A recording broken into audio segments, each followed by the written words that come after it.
प्रणाम। आज हम फॉरेंसिक अकाउंटिंग का third chapter that is nature and types of fraud पढ़ेंगे। इस चैप्टर में आईसीएआई ने टाइप्स ऑफ फ्रॉड के बारे में डिस्कस किया। आपको ऐसा लगेगा कि रिपीटेटिव है, बहुत बार सेम चीज़ आ रही है, बट ठीक है, आईसीएआई ने लिखा है तो पढ़ना तो पड़ेगा। यहाँ पे सो आईसीएआई के हिसाब से all types of fraud can be bifurcated into three categories. One is fraud against individual. तो अगर हम बिना मॉडल को देखें और हम खुद का दिमाग लगा के सोचे कि फ्रॉड अगेंस्ट इंडिविजुअल कैसे हो सकता है। वन इज अगर उनको फेक लाइफ इंश्योरेंस भेज दिया, फेक मेडिकल इंश्योरेंस भेज दिया, या फिर उनके चोरी हो गया, किसी इंडिविजुअल का पैसा चोरी हो गया, ऑनलाइन फ्रॉड हो गए, और एक्सेट्रा एक्सेट्रा। तो अगर आईसीआई का हम लैंग्वेज देखें, यहाँ पर पढ़ रहा हूँ, आइडेंटिटी थेफ्ट दैट इज, जैसे मेरा नाम अमित गुप्ता है, तो कोई और व्यक्ति मेरा नाम और आइडेंटिटी चोरी करके बैंक से लोन ले ले, या ऑनलाइन कुछ इन्वेस्टमेंट करे, या किसी को गारंटी इशू कर दे, तो वो एक फ्रॉड हो गया। Fishing scam that is, links वगैरह आते हैं हमें व्हाट्सएप पे या ईमेल्स पे या हर जगह सोशल मीडिया ऐप्स पे, तो उस ईमेल को क्लिक करके हमारा सारा इन्फॉर्मेशन वो वेबसाइट खींच सकता है, मतलब कलेक्ट कर सकता है। इन्वेस्टमेंट फ्रॉड में जैसे एग्जाम्पल, कोई एंटिटी या म्यूचुअल फंड या वो जो एजेंट्स होते हैं, वो किसी व्यक्ति को आधा इन्फॉर्मेशन बताकर इन्वेस्टमेंट करा दे, या फिर लेट्स से वो व्यक्ति का रिस्क एपेटाइट बहुत कम है, मतलब जिस एपेटाइट उनको रिस्क लेना नहीं है, या फिर बहुत ही कम से कम रिस्क लेना है, परंतु ये जो एजेंट है या कंपनी है, एंटिटी है, वो उनको जानबूझकर फुसलाकर मैनिपुलेट करके उन्हें स्टॉक मार्केट में डाल दे, या फिर स्मॉल कैप फंड्स में इन्वेस्ट करवा दे, तो वो एक काइंड ऑफ फ्रॉड हो सकता है। आगे क्रेडिट कार्ड फ्रॉड जैसे, एक तो सबसे बेस्ट क्रेडिट कार्ड फ्रॉड मतलब फ्रॉड तो नहीं था, बट आई एनकाउंटर दैट कि ऑनलाइन पेमेंट करना था मुझे, एंड किसी फ्रेंड का मैंने क्रेडिट कार्ड लिया, एंड वो इंटरनेशनल पेमेंट करना था।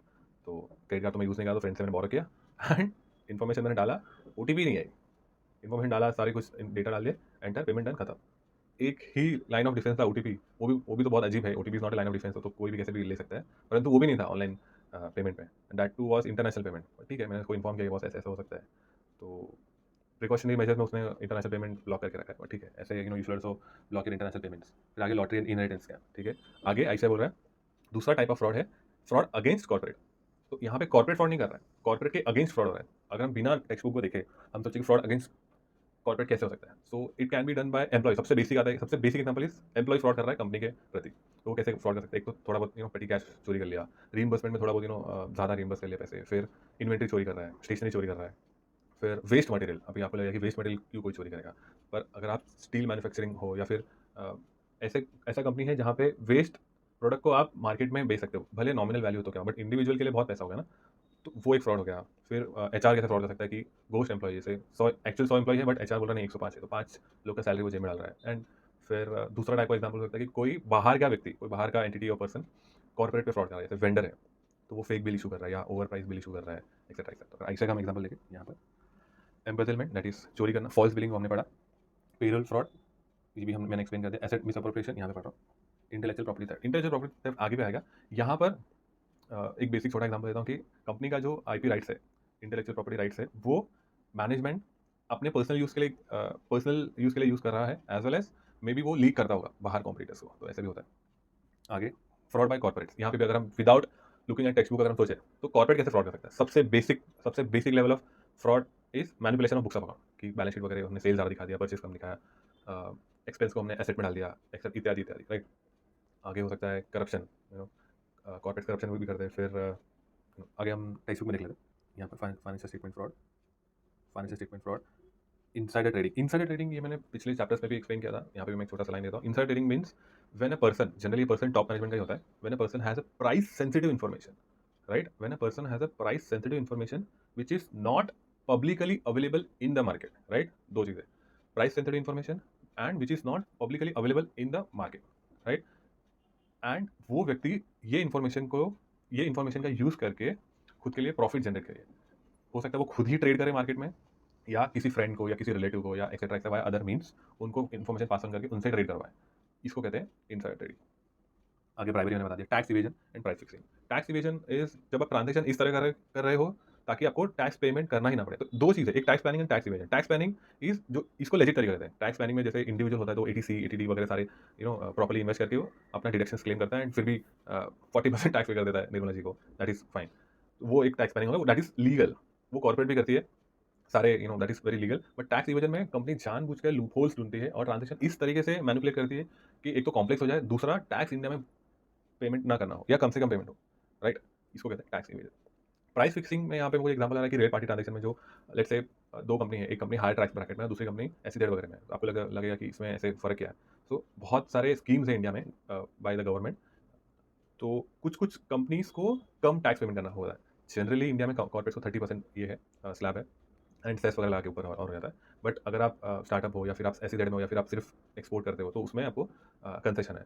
तो अभी एक एग्जाम्पल ले ले रहे हैं कि कंपनी ए है और कंपनी बी जो एसिडेड में है। कंपनी ए नॉर्मल 30% स्लैब में 30% फ्लैट रेट पे टैक्स भर रहा है। तो वो ट्रांजेक्शन इस तरीके से कर सकता है कि जो एसिडेड वाली कंपनी है उसमें प्रॉफिट ज़्यादा है, राइट? ताकि वहाँ पर उनको 10% या 50% ही टैक्स पेमेंट करना पड़े। तो दिस इज प्राइस फिक्सिंग। और यहाँ पे भी बहुत सारे इनकम टैक्स में रूल्स वगैरह है, वो लोग बहुत चेक्स वगैरह करते हैं। ठीक है, आगे बढ़े टाइप्स ऑफ फ्रॉड में। हाँ, यहाँ पे इम्पैक्ट और रिपरकशंस वगैरह ऐसे नहीं दिया, बहुत ईजी है। तो अगर इंडिविजुअल पे फ्रॉड हुआ तो उसका इम्पैक्ट क्या होगा कि ऑब्वियसली फाइनेंशियल इम्पैक्ट होगा, एंड फिर मेंटल ट्रॉमा जो भी है। अगर बहुत समय तक आपने लेट्स से आप 20 साल तक पैसा जमा कर रहे हो म्यूचुअल फंड में डाल रहे हो, एंड 20 साल के बाद जब आपने रियलाइज किया और फिर फ्रॉड हो गया, पूरा पैसा चला गया, तो फाइनेंशियल लॉस हुआ भी, फिर मेंटल ट्रॉमा वो अलग से, फिर दैट इज फाइन। तो आप कैसे इसको बचा सकते हो, दैट इज एजुकेशन अवेयरनेस से। यहाँ पढ़ रहा हूँ मैं, एजुकेशन अवेयरनेस। फिर verify the source before doing any kind of payment और लिंक वगैरह क्लिक करने से पहले। Then password. ये तो बहुत ही फनी चीज़ है कि मैंने आज तक जितना भी मेरा एज है, जितने भी लोगों को देख रहा हूँ, सबके पासवर्ड एट द रेट है ही। कोई और सिंबल, कोई और कुछ यूज़ ही नहीं कर रहा है, कोई स्पेस कोई यूज़ नहीं करता है मतलब पासवर्ड में, या फिर हमेशा कैपिटल सिर्फ एक ही लेटर होता है और जनरली भी वो फर्स्ट लेटर ही कैपिटल होता है। तो दिस इज वेरी प्रेडिक्टेबल पास। तो थोड़ा सा आप चेंज करिए। फिर आगे है एक्सरसाइज कॉशन इन रिलेशनशिप। यहाँ पे ऐसा क्या कहना चाह रहा है कि जो ऑनलाइन रिलेशंस है वहाँ पे भी काफ़ी फ्रॉड्स होता है। मुझे अभी इसमें थोड़ा डीप में घुसना नहीं, क्योंकि चैप्टर बहुत बड़ा है। तो आपको पता होगा कि जनरली ऑनलाइन जो रिलेशनशिप्स होते हैं वो किस तरीके से फ्रॉड वगैरह होते हैं। आगे अगर यहाँ पे पढ़ रहा हूँ मैं, फ्रॉड अगेंस्ट कॉर्पोरेट। इसका reputation is reputation damage, financial consequence, मतलब पैसे चले गए, financial consequence, impact employee productivity and satisfaction. Obviously यार, कोई एक तरफ कोई व्यक्ति है जो बहुत हार्ड वर्क करके ईयर ऑन ईयर 10% या 12% इंक्रीमेंट ले रहा है, और दूसरी तरफ कोई व्यक्ति है फ्रॉड करके आराम से जेब में पैसे डाल रहा है, तो मॉरल तो डाउन हो गई। आगे लीगल एंड रेगुलेटरी फॉलो की। अगर न्यूज़ बाहर आ गई कि इस कंपनी में एम्प्लॉय फ्रॉड कर रहे हैं, तो दैट मीन्स इंटरनल कंट्रोल ठीक से नहीं है। फिर रेगुलेटरी बॉडी इन्वॉल्व हो जाएगी टू चेक कि भाई कितने कितना अमाउंट का फ्रॉड है और कैसे कैसे हो रहा है फ्रॉड्स। तो वो सब भी होते हैं। Preventive measures, that is preventive measures क्या होगा, इंटरनल कंट्रोल आपका प्रॉपर होना चाहिए, एम्प्लॉय को ट्रेनिंग होनी चाहिए, साइबर सिक्योरिटी मेजर्स होना चाहिए, and due diligence in partnership. That is यहाँ पे वो ऐसा कह रहा है कि जो भी वेंडर से आप गुड्स वगैरह खरीद रहे हैं तो उनका इंटीग्रिटी आपको चेक करना चाहिए। आगे फ्रॉड्स बाय द कॉर्पोरेट। तो उससे इम्पैक्ट क्या होगा कि पूरा कंपनी डूबने या फिर कंपनी डूबने लगेगी, या एम्प्लॉय को ले ऑफ करना पड़ेगा, फाइनेंशियल कॉन्सिक्वेंसेस है, लाइसेंस रिवोक हो जाएगा, एक्सेट्रा एक्सेट्रा। आगे प्रिवेंटिव मेजर वही इंटरनल कंट्रोल, एथिकल लीडरशिप। यहाँ पे तो आई थिंक ज़्यादा नहीं होगा। जब प्रमोटर और एमडी वगैरह वो top level company, top level designation वाले लोग इन्वॉल्व हो, तो यहाँ पे ज़्यादा कुछ प्रिवेंशन क्या है, सारे कंट्रोल्स वो लोग बाईपास कर देंगे। दैट इज़ फाइन, जो भी ऐसा लिखा है दैट इज़ फाइन। परंतु इन रियलिटी में आपको बताऊँ, जब प्रमोटर वगैरह इन्वॉल्व है, सीईओ सीएफओ इन्वॉल्व है, तो फिर कुछ नहीं बचा। Transparency in accountability and city बचाओ योजना, whistle lower protection. Nature of fraud, ये आपको मैं एक्सप्लेन करता हूँ नेचर ऑफ फ्रॉड में। ये जो चार्ट है आई से ना, इस चार्ट को पूरा डिटेल में एक्सप्लेन किया आगे। तो बैंक फ्रॉड कैसे हो सकता है, आइडेंटिटी थेफ्ट, जैसे जैसे मैंने एक्सप्लेन किया था कि कोई व्यक्ति अमित गुप्ता बनकर उसका पैन कार्ड लेके बैंक में चला जाए और बैंक वाले से मिलकर मेरे नाम का लोन ले ले, तो अभी मेरा सिबिल स्कोर खराब हो गया। वैसे फिशिंग स्कैम, जब आपको ईमेल पे या व्हाट्सअप पे या फलाना जगह से लिंक आते हैं, तो वो लिंक क्लिक करोगे तो आपका सारा डेटा वो वेबसाइट खींच लेगा। एंड या फिर अगर आप पेमेंट वगैरह कुछ कर रहे हो किसी दूसरे वेबसाइट पे चले गए, जैसे HDFC का आपका बैंक में अकाउंट है, परंतु जो डोमेन नेम आप देख रहे हो वो कैपिटल लेटर में HDFC और लास्ट में स्मॉल लेटर लेट से S लिख दिया। बट हम जनरली फास्ट फास्ट होता है ना, उतना ध्यान नहीं देता, HDFC दिखा ठीक है, आगे पेमेंट कर दिया। बट देन यू रियलाइज कि आपने फ्रॉड होता है, बाप रे, डोमेन नेम अलग था, ये था वो था। फाइन, फिशिंग स्कैम है। Account takeout, that is hack हो गया। Credit card debit card fraud, आपका क्रेडिट कार्ड डेबिट कार्ड चोरी हो गया या फिर क्लोन कर लिया। अकाउंट ATM स्कीमिंग, यहाँ पे ऐसा एग्जांपल दे रहा है कि जब हम ATM से पैसे निकालते हैं तो वो जो स्लॉट है जहाँ पे हम ATM डालते हैं, ये तो न्यूज़ में भी आया था कि जो रॉबर्स वगैरह है वो वहाँ पे ऐसे मशीन लगाते हैं कि आपको पिन वगैरह चेक कर ले एंड आपका ATM क्लोन कर ले। तो वो क्लोन करके नया ATM बना के एज वेल एज आपका ATM का पिन उन्होंने तो रिकॉर्ड कर लिया, तो उस तरीके से वो आप फ्रॉड कर सकते हैं। चेक फ्रॉड, यहाँ पे आपका जो चेक है वो अल्टर कर सकते हैं। इसकी तो मूवी बनी है लियोनार्डो की। आगे लोन फ्रॉड यहाँ पे ऐसा कह रहा है कि अगर हम फेक डॉक्यूमेंट बैंक्स को सबमिट करें। एंड इनसाइडर फ्रॉड यहाँ पे ऐसा कह रहा है कि जो कंपनी का एम्प्लॉय है वो ही बाईपास कर रहे हैं सारे इंटरनल कंट्रोल्स वगैरह को, एंड कुछ चीज़ें ऐसे कर रहा है फॉर हिज पर्सनल गेन। आगे investment fraud, that is company किसी व्यक्ति को वो टाइप का इन्वेस्टमेंट बेच रही है जो बहुत ही रिस्की है, या फिर ऐसा प्रॉमिस करेगी बहुत हाई रिटर्न मिलेंगे परंतु इन रियलिटी बहुत लेस है वगैरह। या एक एग्जांपल ले तो पॉन्जी स्कीम वगैरह, आगे आएगा अभी। फिर mobile banking fraud, that is आपके जो मोबाइल ऐप है उसमें एक मालवेयर है जिससे यूज़र का सारा डेटा पूरे बैंक में आ जा रहा है, या फिर बैंक का data as well as bank के यूजर्स का डेटा सारा का सारा मोबाइल जो ऐप डेवलपर है उसके पास चला जा रहा है। तो ये एक फ्रॉड है। अब प्रिवेंटिव मेजर्स पढ़ लेना, वही बेसिक है। कॉर्पोरेट फ्रॉड तो बहुत ही बेसिक है। फाइनेंशियल स्टेटमेंट फ्रॉड, ये तो बताया था मैंने, manipulation of books of finance statement, आप रेशियो ऊपर नीचे करवा दिए, सेल्स ज़्यादा कम करवा दिए, जो भी है, एसेट चोरी कर दिया, ब्राइबरी एंड करप्शन, आप किसी कॉन्ट्रैक्ट के लिए ब्राइबरी या पैसे पैसे दे रहे हो, कैश में दे रहे हो। आगे इनसाइडर ट्रेडिंग, ये मैंने आपको एक्सप्लेन भी कर दिया वहाँ पर। आगे किकबैक्स आपको बताया ना, जब जो लेट जस्ट से, ये मैंने पहले ही बताया, लेट जस्ट से मैं परचेस हेड हूँ and I want to purchase raw material for my company basic, but यहाँ पे 100 वेंडर्स हैं, परंतु एक वेंडर ने मेरे को ऐसा प्रॉमिस किया कि if I purchase from him तो वो मुझे 0.1% ऑफ परचेस वैल्यू देगा। अभी आपको लगता होगा 0.1% is very less, but purchase amount is 100 crore या 1000 करोड़ रुपीज़ में, तो 0.1% इज़ टू मच, एंड मेरा सैलरी लेट से 40-50 लाख ही है, तो बहुत बड़ा अमाउंट हो गया ना, राइट। आगे एम्बेजलमेंट, दैट इज चोरी करना, इंटेलेक्चुअल प्रॉपर्टी राइट, इसका तो पूरा आगे पूरा सेशन है, बट आपको मैंने जो पहले भी एक्सप्लेन किया कि इंटेलेक्चुअल प्रॉपर्टी राइट, आप किसी का ट्रेड सीक्रेट चोरी कर ले रहे हो, या फिर उस जो आईपीआर है इंटेलेक्चुअल प्रॉपर्टी राइट आप पर्सनल गेन के लिए यूज़ कर रहे हो। आगे money laundering that is, money laundering का बेसिक मीनिंग है कि आप इलीगली पैसे पैसे कमाए हैं या पैसे आपके पास आए हैं, उसको आप वाइट मनी में कन्वर्ट कर रहे हो। आगे ये प्रिवेंटिव मेजर्स आप एक बार देख लेना, हर जगह सिमिलर है। ये चैप्टर वैसे बहुत बड़ा है, I know I might be going very fast, but तो फिर ये length of the video will be very huge.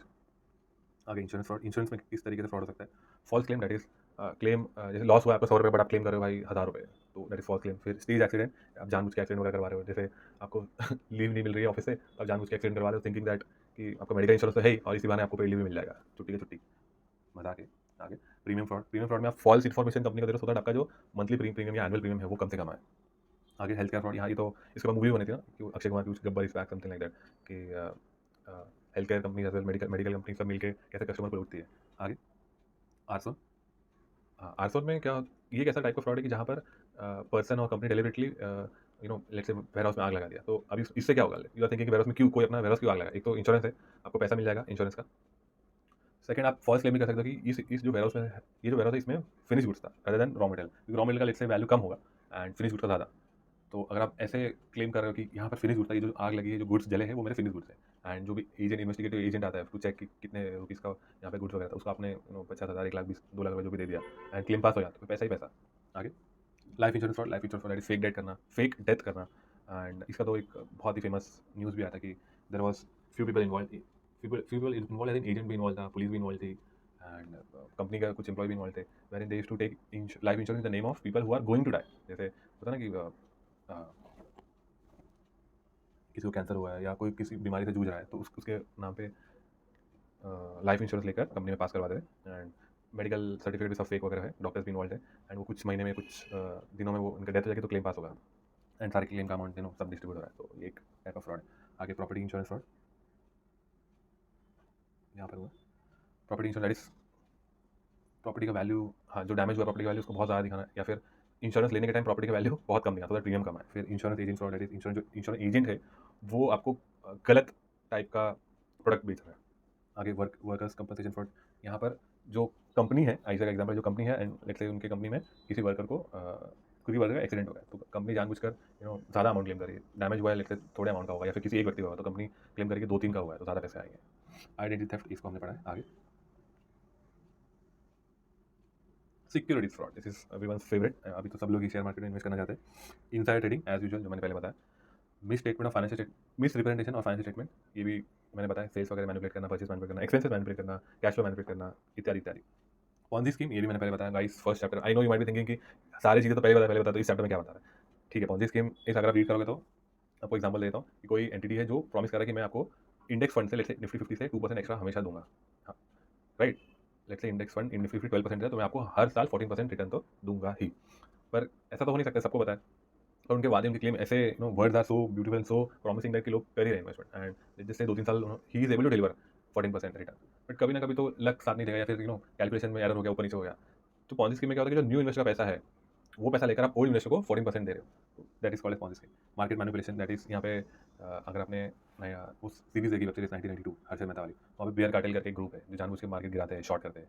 फिर वो भी है कि there are also type of people जो मार्केट को इन्फ्लेट भी कर देते हैं, ठीक है, वो काफ़ी बड़े बड़े लोग हैं, बड़े बड़े प्लेयर्स हैं। Accounting fraud, obviously accounting fraud, हम फाइनेंस स्टेटमेंट को मैनिपुलेट कर रहे हैं। आगे pump and dump scheme that is very famously done by Ketan Parekh, जहाँ पर कोई छोटी सिक्योरिटी का शेयर्स को बहुत ही ह्यूज क्वांटिटी में आप बाय करो, लेट्स से इन नॉर्मली वो शेयर्स 100 या 1000 क्वांटिटी में ही बाय सेल हो रहा था, बट अचानक से अचानक से लास्ट 1-2 महीने से एवरीडे 1 लाख क्वांटिटी बाय हो रही है सेल, मतलब बेसिकली ट्रेड हो रही है 1 लाख क्वांटिटी, और ये क्वांटिटी बढ़ते जा रही है। तो वो पंप एंड डंप होती है कि जब आप इतने सारे वॉल्यूम में आप किसी इलिक्विड शेयर्स को बाय करो, एंड जब मार्केट में से खबर खबर पहुंच जाए कि इस शेयर से लगता है बहुत ये पोटेंशियल है and lot of people are buying, तो उसका वैल्यू बढ़ते जाता है, तो प्राइस बढ़ते जाएगा। एंड जो मैनिपुलेटर है, लेट्स से जो केतन पाल के केस में था, जो तो he used to buy illiquid shares which are very low price. तो जब बहुत ज़्यादा प्राइस बढ़ जाता है तो वो ही used to dump the shares, तो this called as pump and dump. इसके ऊपर तो मैंने पूरा वीडियो बनाया, वो एडिट होकर आ जाएगा थोड़ा टाइम में। चर्निंग इज यहाँ पर ब्रोकर फ्रॉड करता है। ब्रोकर कैसे फ्रॉड करता है कि पहले अभी भी हम राइट दे देते हैं ब्रोकर को, टू भाई मेरे तरफ से बाय सेल किया, अगर मेरे को इतना इतना प्रॉफिट चाहिए, राइट, इतना इतना मेरा 1 करोड़ का जो कॉर्पस है उसके ऊपर मुझे साल का लेट्स जैसे 10% प्रॉफिट चाहिए। तो ब्रोकर का तो जो भी उसका तो कमीशन का बना, एज वेल एज वो ट्रेड का जो कमीशन मिलता है, वो बाय सेल पे जो थोड़ा सा कमीशन मिलता है, तो जानबूझकर चर्निंग में आएगी, जानबूझकर वो इतना ज़्यादा ट्रेड करेगा कि वो जो बाइंग सेलिंग का छोटा सा परसेंटेज का कमीशन है वो उसको ज़्यादा मिले। फ्रंट रनिंग में क्या होता है कि ब्रोकर एनालाइज करता है कि कोई एक क्लाइंट है जो बहुत ही सही ट्रेड लेता है, हर बार इसका जो ट्रेड है हमेशा प्रॉफिटेबल है, तो वो उसको रेप्लिकेट करता है। एज वेल एज कभी कभी ऐसा होता है कि जैसे मैंने ब्रोकर को बोला कि बॉस तू ये शेयर्स इतने पे आएगा तो बाय कर देना, तो मेरे बाय करने से पहले खुद ही बाय करके ले लिया, बिकॉज ही नोस इसका मेरा पास रिकॉर्ड अच्छा है एंड मैं हमेशा प्रॉफिट ही कमाता हूँ। तो that is called front running. High yield investment scam, नाम से ही बहुत ईजी लग रहा है कि आप लोगों को ऐसा इन्वेस्टमेंट बेचो, ये कहकर बेचो, सॉरी, लोगों को ये करके इन्वेस्टमेंट बेचो कि इस इन्वेस्टमेंट में बहुत ज़्यादा पोटेंशियल है, एज वेल रिस्क बहुत कम है। तो ऐसा तो है नहीं बॉस, जब आप ये तो सबको पता है कि अगर रिटर्न बहुत आता है तो दैट मीन्स रिस्क भी बहुत आता है। आगे अनरजिस्टर्ड ऑफरिंग्स एंड और फ्रॉडुलेंट सिक्योरिटीज, ये वो टाइप का ऐसा इसमें ये कहना चाह रहा है कि कभी कभी ब्रोकर्स या एंटिटीज किसी व्यक्ति को ऐसे प्रोडक्ट्स बेचते हैं जिसको जो अनरजिस्टर्ड या फिर जो इलीगल है, पर जो व्यक्ति होता है उनको हम ऐसे प्रॉमिस करते हैं कि बहुत ही दिस इज वेरी नीच लेवल प्रोडक्ट, किसी को ज़्यादा पता नहीं है, तो आप टॉप 100 में से ही हो जिसको पता होगा, अगर आपने आज इन्वेस्ट कर दिया तो 5 साल 10 साल में आपका 10x 20x हो जाएगा। तो दिस इज दैट एग्जाम्पल। अगर इसका इंपैक्ट एंड प्रिवेंटिव मेजर्स पढ़ लेना। कस्टमर से फ्रॉड कैसे होता है, ये तो सब लोग रिलेट कर पाएंगे। फॉल्स एडवर्टाइजिंग तो हमेशा ही होता है यार, इसको तो कहना ही नहीं। इसमें तो अभी फूड फार्मा करके है, he is trying to take lot of effort to क्या कहता है, अभी कौन सा वर्ड यूज़ करो ताकि मेरे पर लीगल केस ना जाए। Food pharma trying to educate us basically, right. Phishing scam ये मैंने बताया कि आपको लिंक्स वगैरह आएंगे, या फिर फिशिंग स्कैम पहले ऐसा होता है कि आपके घर आ रहे थे कोई फ्रॉडस्टर, आपका डिटेल लेते थे कि आपका नाम क्या है, एज क्या है, वट एवर, बर्थ, कितने लोग हैं, कौन कौन है, आइडेंटिटी थेफ्ट ये भी मैंने बताया। टेली मार्केटिंग फ्रॉड, जैसे कॉल करके आपसे डेटा ले एंड उसका वो मिसयूज़ करें। Online shopping scam, that is fake. जैसा ये अभी बिग बिलियन गया तो जनरली होता है ना कि आपने आईफोन मंगाया और आपको उसमें साबुन मिला, सोप मिला, या फिर कुछ और ही प्रोडक्ट मिल गया, तो that is online scam. Pyramid scam, ये तो सब इसका ये इस अलग ही इसका लेक्चर है, बट आपको मैं ट्राई करूँगा 30 सेकंड में बताना। दैट इज़ ये एक ऐसा स्कैम है कि लेट्स से मैं एक स्किन केयर प्रोडक्ट बना रहा हूँ, राइट। तो अभी कंपनी का ऐसा स्कीम है कि अमित गुप्ता ज्वाइन किया कंपनी को, तो मैं जितना प्रोडक्ट बेच रहा हूँ उसका तो कमीशन मिलेगा ही, पर मैं जितने लोगों को जोड़ूंगा, जैसे मैंने और 2 लोगों को जोड़ा, और वो जितना पैसे का जितना अमाउंट का सेल करे उसका भी 1% मुझे मिलेगा, राइट। और वो 2 लोग जिसको मैंने जोड़ा, वो आगे कितने लोगों को जोड़ेंगे उसका भी परसेंटेज मुझे मिलेगा। तो this is very weird kind of scam. आपको I suggest you to read about this as well, see videos about this की पिरामिड स्कैम कैसे होता है। This is some different level of scam जिसमें एजुकेटेड लोग फंस जाते हैं। काउंटरफिट प्रोडक्ट्स, यहाँ पे नकली प्रोडक्ट्स आपको बेचा जाए। फिर बेट एंड स्विच, ये बहुत ही फेमस स्कैम अभी चालू है। जैसे आपको एडवर्टाइज किया जाएगा कि आईफोन 50,000 का मिल रहा है या 55,000 का मिल रहा है, और अब आज रात 12 बजे मिलेगा, राइट। पर आप आज 12 बजे जा रहे हो, देख रहे हो अरे आउट ऑफ स्टॉक हो गया या स्टॉक में नहीं है, या फिर वो प्रोडक्ट का 55 से 60 हो गया, देन लाइक अरे 5,000 के लिए क्या वेट करना है। तो this is something different level of scam. Deceptive billing and pricing, that is आपको बोला गया है कि आईफोन 50,000 का है, बट उसमें होता है ना कि अरे चार्जर ही नहीं है, अभी चार्जर आएगा 3-4 हज़ार का, what ever, I don't know what is the price of charger of iPhone. तो चार्जर का प्राइस अलग से, फिर उसका अभी तो टाइप से आएगा, बट पहले वो जो अलग अलग चार्जिंग का पॉइंट लेना पड़ता था। Boss I am Android boy, मैं एंड्रॉइड यूज़ करता हूँ तो मुझे इतना पता नहीं है, ठीक है। क्रेडिट कार्ड फ्रॉड, तो क्रेडिट कार्ड जैसे मैंने एग्जांपल दिया कि ओटीपी आ नहीं रहा है, या फिर कोई आपका क्रेडिट कार्ड चोरी कर लिया, क्लोन कर लिया, that is credit card fraud. Medical fraud, ये वही मूवी ऐसा कि आप जो बीमारी नॉर्मल बीमारी है उसको बड़ा नाम देकर आपसे पैसा लिया जा रहा है, या फिर फेक बिलिंग दिया जा रहा है, या फिर नकली मेडिसिन आपको बेचा जा रहा है। तो yes, impostor scam, that is कोई व्यक्ति जो बैंक से नहीं है और वो बोला कि मैं इस बैंक से हूँ, आपका केवाईसी करने आया हूँ, या फलाना फलाना कुछ इन्वेस्टमेंट बेचने आया हूँ, आपके घर आके आपसे बात करे, आपसे डेटा ले, या फिर आपको बेचे, या फिर आपसे चेक वेक साइन करवा ले। तो दैट स्कैम। आगे impact as well as preventive measures आप एक बार पढ़ लेना। आगे हम पढ़ेंगे इंटेलेक्चुअल प्रॉपर्टी फ्रॉड, यहाँ पर पढ़ रहा हूँ मैं, पेटेंट इन्फ्रिंजमेंट। यहाँ पर that is this para speaks about false claim. कोई व्यक्ति फॉल्स क्लेम करेगा कि जो पेटेंट है मैंने बनाया, या फिर कोई व्यक्ति ऐसा वो पेटेंट को ही पर्सनल यूज या कॉम्पिटिटर को बेच रहा है, उसका जो सीक्रेट है। आगे trademark infringement, that is unauthorise use of IPR intellectual property. और जैसे मूवी बना दिया मैंने कोई, लेट्स से मेरे मूवी का नाम है तारे आसमान पे, ऑब्वियसली तारे आसमान के मूवी कोई सीडीज़ में डाल के बेच रहा है बिना मेरे ऑथराइजेशन के, as well as privacy. Piracy तो होता ही, नॉट प्राइवेसी, पायरेसी तो होता ही है, टेलीग्राम है, टॉरेंट है, राइट। आगे copyright infringement, this is talking about, right. अगर हम सेंटेंस पढ़ लें, अनऑथराइज यूज, रिप्रोडक्शन, डिस्ट्रीब्यूशन और selling of copyright material such as music, movie, literature, software और art work without permission of copyright holder. Similar ये trade secret theft, that is secret, जैसे कि NASA का साइंटिस्ट उनका जो भी प्रोजेक्ट चल रहा है वो लीक कर रहा है किसी और ऑर्गेनाइजेशन को, तो that is trade secret theft. आगे डोमेन नेम फ्रॉड, ये मैंने आपको बताया था कि जैसे एग्जांपल बताया ना कि आपको एक लिंक खोले पेमेंट के लिए और आपका HDFC में अकाउंट है, एंड बट जो वो जो लिंक का जो डोमेन है तो उसका भी नाम HDFC है, HDFC, ये कैपिटल में है, परंतु स्मॉल लेटर में वहाँ पे लेट्स जस्ट से S लिख दिया। बट हम तो गाय में इतना देखते नहीं, या फिर इतना गौर से तो हम देखते नहीं, तो वो domain name fraud, similar domain name होता है। या फिर ICICI में ICICI कैपिटल होता है, तो जो आई है ना अपने हमारे कीबोर्ड में ऐसे करके एक सिंबल भी है, स्ट्रेट लाइन, तो आई के बजाय वो स्ट्रेट लाइन हो तो पता भी नहीं चलेगा। तो आगे तो वैसे भी फ्रॉड होता है। Counterfeiting, that is fake and unauthorise replicas of brand, जैसे पूमा का अभी हम देखें ना, पूना है, या फिर एडिडास का अभिबास है, नाइकी का कुछ अलग ही है, माइकी, MRकी, वॉट एवर। प्लेजरिज्म तो ये हमारे पूरे लिंक्डइन पे फैला हुआ है कि एक पर्सन का कंटेंट कोई दूसरा पर्सन अलग एक्टिव पैसिव वर्ड यूज़ करके सेम कंटेंट लिखा हुआ है, तो दैट इज दैट। आगे पायरेसी, राइट। यहाँ पे टॉरेंट एंड टेलीग्राम तो फेमस ही है पायरेसी के लिए। गाइस मैंने बंद कर दिया है टेलीग्राम यूज़ करना जब से मुझे पता चला कि कितना डिफिकल्ट है कंटेंट बनाना। अब मैं यूज़ नहीं करता टेलीग्राम, अब मैं दोस्तों के मोबाइल से मूवी डाउनलोड करके खुद को शेयर कर लेता हूँ। आगे miss representation of product, that is आप प्रॉमिस करो कि ये प्रोडक्ट ऐसे ऐसे कर सकता है, ये प्रोडक्ट में ये क्वालिटी है, बट इन रियलिटी वो क्वालिटी है नहीं। साइबर स्पॉटिंग, साइबर स्पॉटिंग में ICICI का ऐसा एग्जाम्पल है कि लाइक जैसे कोई कंपनी बहुत ही नीच लेवल पे अभी ग्रो भी नहीं हुई, एकदम चालू हुई है, पर दूसरा व्यक्ति उस कंपनी के नाम का डोमेन नेम खरीद ले पहले, एंड सीइंग दैट कि वो कंपनी बहुत पोटेंशियल है, तो इवेंचुअली उसको खुद का करना डोमेन नेम यूज़ मतलब बनाना पड़ेगा, बाय करना पड़ेगा। पर जब वो डोमेन नेम बनाएगा, जब वो कंपनी डोमेन नेम बाय करने जाएगा, देखिए कि ये नाम का डोमेन ऑलरेडी किसी ने खरीदा हुआ है, then he will have that company will have to pay huge amount to a person who already has that domain, right. तो यहाँ पे वो एग्जाम्पल है, पढ़ लेते हैं हम। This is an act of registering domain name with the intention of selling it to the rightful owner at a higher price, और यहाँ पे और है, यहाँ पे हटा देता हूँ, और यूज इट टू कंफ्यूज और डिसीव कंज्यूमर्स, वही ICICI का एग्जाम्पल है, राइट। आगे आगे आ गया occupational fraud, that is fraud tree. Occupational fraud, अब हम ऑक्यूपेशनल फ्रॉड पढ़ेंगे। ऑक्यूपेशनल फ्रॉड मीन्स जब कोई इंडिविजुअल या एम्प्लॉय अपने एम्प्लॉयर से फ्रॉड करे। जनरली तो उल्टा होता है, बट ठीक है ICICI हमें ये पढ़ा रहा है तो। आगे ऑक्यूपेशनल फ्रॉड में 3 टाइप है। एक है एसेट मिस अप्रोप्रिएशन, उसका मतलब है कि हम अगर कोई एम्प्लॉय इन्वेंट्री चोरी कर ले, या फिर उसको मिस यूज़ करे, पर्सनल यूज़ के लिए यूज़ करे, या फिर इलीगली बेच दे, वो उसमें करप्शन तो हमें सबको पता है, भ्रष्टाचार।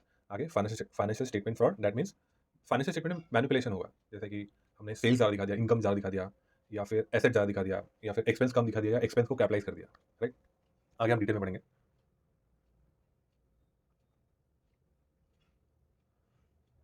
एसेट मिस अप्रोप्रिएशन फर्स्ट है हमारा, एसेट मिस अप्रोप्रिएशन जैसे मैंने कहा था, एक है जो हम इन्वेंट्री चोरी कर ले रहे हैं, चोरी करके हम खुद ही बेच रहे हैं या पर्सनल यूज़ के लिए यूज़ कर रहे हैं। दूसरा है हम मिस यूटिलाइज कर रहे हैं, जैसे कि कंपनी का ट्रक वगैरह है, या कंपनी का कार है, या कंपनी का गेस्ट रूम है, एम्प्लॉय ऐसे खुद ही यूज़ कर रहे हैं, जबकि उसके पास ऑथराइजेशन नहीं है, राइट। आगे types of asset misappropriation देखते हैं। सो इसमें ICICI ने 2 ही टाइप का एसेट्स का मेंशन किया है, one is inventory, other one is cash, obviously. And cash में भी यहाँ मैं पढ़ रहा हूँ, कैश मिस अप्रोप्रिएशन। तो कैश में ICICI कह रहा है कि there is 2 method, one is skimming, other one is cash larceny. तो स्किमिंग में क्या ICICI कह रहा है यहाँ पर कि कैश चोरी कर लिया हमने before it is been record in books of account में रिकॉर्ड होने से पहले ही हमने कैश चोरी कर लिया, हमने बेसिकली एम्प्लॉय ने चोरी कर लिया। तो इसका क्या मेथड है, इसका 2-3 मेथड है, ICICI ने आगे डिस्कस किया। अनरिकॉर्डेड सेल्स, ये तो सबको पता है कि सेल्स हुआ और एम्प्लॉय ने कैश जेब में डाल लिया और सेल्स भी रिकॉर्ड नहीं किया, राइट, सिंपल है, एकदम बेसिक। आगे अंडर स्टेटेड सेल्स, इसका मतलब है 100 रुपये का सेल्स हुआ है और एम्प्लॉय ने 80 रुपये बताया और 20 रुपये जेब में रख लिया, this is the meaning of understated sales. अगर रिसीवल्स क्या होता है, receivable is that is a debtor, जब हम ट्रेड सेल करते हैं तो उसमें हमारे बैलेंस शीट में डेटर्स दिखता है, और हम अगर डेटर्स को राइट ऑफ कर दे, बैड डेट दिखा दे, तो दैट मीन्स हमें इस डेटर से पैसे नहीं आने वाला है। यहाँ पे इस पैराग्राफ में ICICI कह रहा है कि हम जानबूझ के डेटर्स को राइट ऑफ कर दे रहे हैं, और उनसे जो पैसा आने वाला है वो हो एम्प्लॉय जेब में रख लेगा। आगे लैपिंग स्कीम, ये तो ओके। लैपिंग स्कीम में क्या होता है, लेट्स से डेटर वन से हमें 100 रुपया आने वाला था और वो आ गया, एंड एम्प्लॉय ने वो 100 रुपये अपने जिम में रख लिया, पर्सनल यूज़ के लिए। नाउ जब डेटर 2 से हमें 100 रुपये आएगा, तब हम उस पैसे को डेटर 1 से एडजस्ट करेंगे, एंड जब डेटर 3 से 100 रुपये आएगा, तब हम उस 100 रुपये को डेटर 2 से एडजस्ट करेंगे। समझा? बेसिकली हम डेटर 1 का पैसा चुरा लिए, एंड सब्सिक्वेंट डेटर से जो हमें पैसे आ रहे हैं वो हम पहले वाले डेटर से एडजस्ट करते करते करते करते आगे आ रहे हैं। फिर आगे ऐसा डिस्कस कर रहा है refund fraud. Basically fictitious refund करवाया एम्प्लॉय ने, एंड वो जो कंपनी पैसा रिफंड करने वाली थी कस्टमर को, वो पैसा एम्प्लॉय खुद ही लेके चले जाता। आगे अदर स्कीमिंग टेक्निक्स में over stated expense, that is ज़्यादा एक्सपेंस दिखाता है, दैट इज प्रिंटिंग स्टेशनरी में 100 रुपये का माल 120 का दिखा, 20 रुपये जेब में रख लिया। Fictitious discount, that means salesman या एम्प्लॉय ज़्यादा डिस्काउंट दे रहे हैं कस्टमर को रादर देन जो अलाउड है। परंतु sorry, let me rephrase the example. जैसे कंपनी ने सेल्समैन को बोला है कि 10% आप डिस्काउंट दो, बट कभी कभी कोई एम्प्लॉय जो 5-10 साल से काम करता है, उनको थोड़ी बहुत छूट होती है, तो वो जानबूझ के 15% डिस्काउंट बता रहे हैं कंपनी को, परंतु इन रियलिटी डिस्काउंट कस्टमर को 10% और 11% ही हुआ है। तो 4% का जो एक्स्ट्रा डिस्काउंट जो सेल्समैन ने कंपनी को बताया है, राइट, वो पॉकेट कर अनऑथराइज राइट ऑफ। ये डेटर्स जो पैसा देने वाला था उसको एम्प्लॉय ने राइट ऑफ कर दिया, मैनेजमेंट को ये बताया कि ये इस डेटर का हालत खराब है, इसका इंसॉल्वेंसी हो गया, बैंक्रप्सी हो गया, एंड पैसे नहीं आने वाले। परंतु इन रियलिटी पैसे वो एम्प्लॉय लेकर जेब में रख लिया, राइट। आगे कैश लाइसेंस मीन्स एकदम बेसिक है, जो गले से हम पैसा निकाल लेंगे, दैट इज पेटी कैश, जो कैश एक्चुअल में पड़ा होता है, जो हम सब बचपन में करते थे यार, जो पापा के जेब से पैसे निकाल लेते हैं, उसका रिकॉर्ड बुक्स ऑफ अकाउंट में तो हुआ है ही, राइट। अभी प्रिवेंटिव मेजर्स एंड मेथड्स वगैरह वो बहुत ईजी, सब में सिमिलर ही है। प्रिवेंटिव मेजर्स में क्या है, इंटरनल कंट्रोल अच्छा होना चाहिए, सेग्रीगेशन ऑफ ड्यूटीज होना चाहिए, एंड ऑडिट होना चाहिए, Indian audit control, similar lines है, वो आप एक बार पढ़ लेना। आगे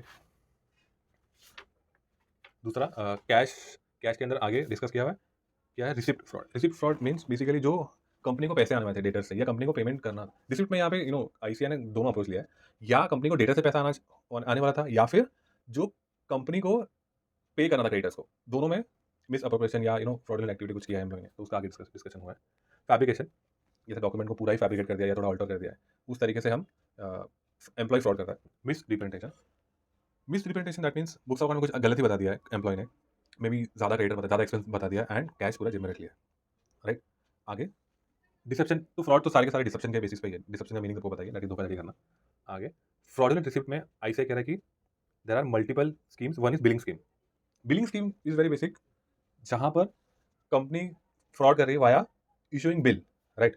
सो शेल कंपनी का मतलब क्या है, जो पेपर कंपनी है जिसका इन रियलिटी कोई एक्टिविटी है ही नहीं, ना वो परचेस करता ना सेल करता। अगर इन केस परचेस सेल कर रही है तो भी वो फिक्टिशियस सेल परचेस है, तो सेल कंपनी का कुछ रोल है ही नहीं, उसका कुछ महत्व ही नहीं है, राइट। तो यहाँ पे इस पैराग्राफ में यहाँ पे पढ़ रहा हूँ, वी आर हियर, हाँ, शेल कंपनी। तो शेल कंपनी कुछ एक्टिविटी तो है नहीं, उसका खुद का कुछ अस्तित्व नहीं है। सो हाउ कंपनी और employees can commit fraud is, उस कंपनी को हम ऐसा बता रहे हैं कि वो हमारा क्रेडिटर है, उससे फेक इनवॉइसेस लेके ऐसा बता रहे हैं हमें उनको पेमेंट करना है, और लेट से 1 करोड़ रुपये पेमेंट किया, और वो पेमेंट करके शेल कंपनी का मैनेजमेंट में मिले हुए मैनेजमेंट होते हैं हमारे, एंड वहाँ से पैसे साइफन ऑफ। नॉन अकम्प्लाइज वेंडर्स, यहाँ पर थर्ड पार्टी जो वेंडर्स है, जिससे हम रॉ मटेरियल परचेस करते हैं या कुछ भी चीज़ें हम परचेस करते हैं, उनके साथ हम कंपनी मिलकर ओवर वैल्यू प्राइस पे गुड्स लेंगे, एंड जब 100 रुपये का माल अगर हमने 120 रुपये लिया है, तो वो 20 रुपये हम साइफन ऑफ कर लेंगे उनसे मिलकर कि चलो बस तुझे 20 रुपये मिला है, 20 रुपये एक्स्ट्रा मिला है, उसमें तो 5 रुपये रख, 15 रुपये मुझे दे दे, राइट। वैसे personal purchase, that is goods और सर्विसेज जो हम पर्सनल मैनेजमेंट जो पर्सनली खुद के लिए यूज़ करता है। आगे ये प्रिवेंटिव मेजर एक बार पढ़ लेना। Payroll scheme, basically payroll scheme से फ्रॉड कैसा होता है, इसका मैं मल्टीपल एग्जांपल देता हूँ। One is ghost employee. Ghost employee means in reality let's just assume 20 लोग इन रियलिटी काम कर रहे हैं, 20 लोग जो एक्चुअल में है, पर एचआर या टॉप मैनेजमेंट ऐसे बता रहा है कि हमारे पास 20 नहीं 30 एम्प्लॉय है, तो 30 एम्प्लॉय का सैलरी एक्सपेंस बुक हो रहा है और कैश भी जा रहा है, पर 10 का जो एक्स्ट्रा जा रहा है वो साइफन ऑफ हो रहा है, राइट। आगे एक्सपेंस रिइंबर्समेंट स्कीम, ये बहुत ही बेसिक है। एक्सपेंस रिइंबर्समेंट स्कीम क्या होता है, एक एम्प्लॉय को स्कीम दिया जाता है कि आप अगर लेट बैठकर काम कर रहे हो, 7 बजे के बाद या 8 बजे के बाद बैठकर काम कर रहे हो, तो आपको डिनर मिलेगा, उसका आपको बिल देना पड़ेगा ऑब्वियसली टू रिइंबर्स, तो आपको डिनर मिलेगा, या टू ऑर्डर, आपको ऑर्डर करना पड़ेगा, खुद से पे करो, देन वो बिल सबमिट करो कंपनी को, कंपनी आपको पे कर देगी। या and Ola Uber and car का एक्सपेंस भी आपको रिइंबर्स हो जाता है। तो यहाँ पर कैसे फ्रॉड होता है एम्प्लॉय का, mischaracterise expense, that is personal expense, हम यहाँ पे कंपनी को चार्ज करते थे, राइट। ओवर स्टेटेड एक्सपेंस, जहाँ पे कैश एक्सपेंस है जो 100-200 रुपये हुआ है, बट हम कंपनी को चार्ज कर रहे हैं 500-600 रुपये हो गया। फिक्टिशियस एक्सपेंस जो एक्सपेंस हुआ ही नहीं है, फिर भी हम कंपनी से चार्ज, जनरली कैश एक्सपेंस में होता है कि हम ओवर एक्सपेंस होता है। ओवर स्टेटेड एक्सपेंस में कभी कभी ना मैंने एम्प्लॉय को देखा है कि पकड़ा है, देखा नहीं पकड़ा है, wherein they are using editing PDF editing software, फिर वहाँ पे वो चेंजेस वगैरह करते हैं, वो फिर उसका मेथड है कैसे वो ट्रैक कर सकते हैं।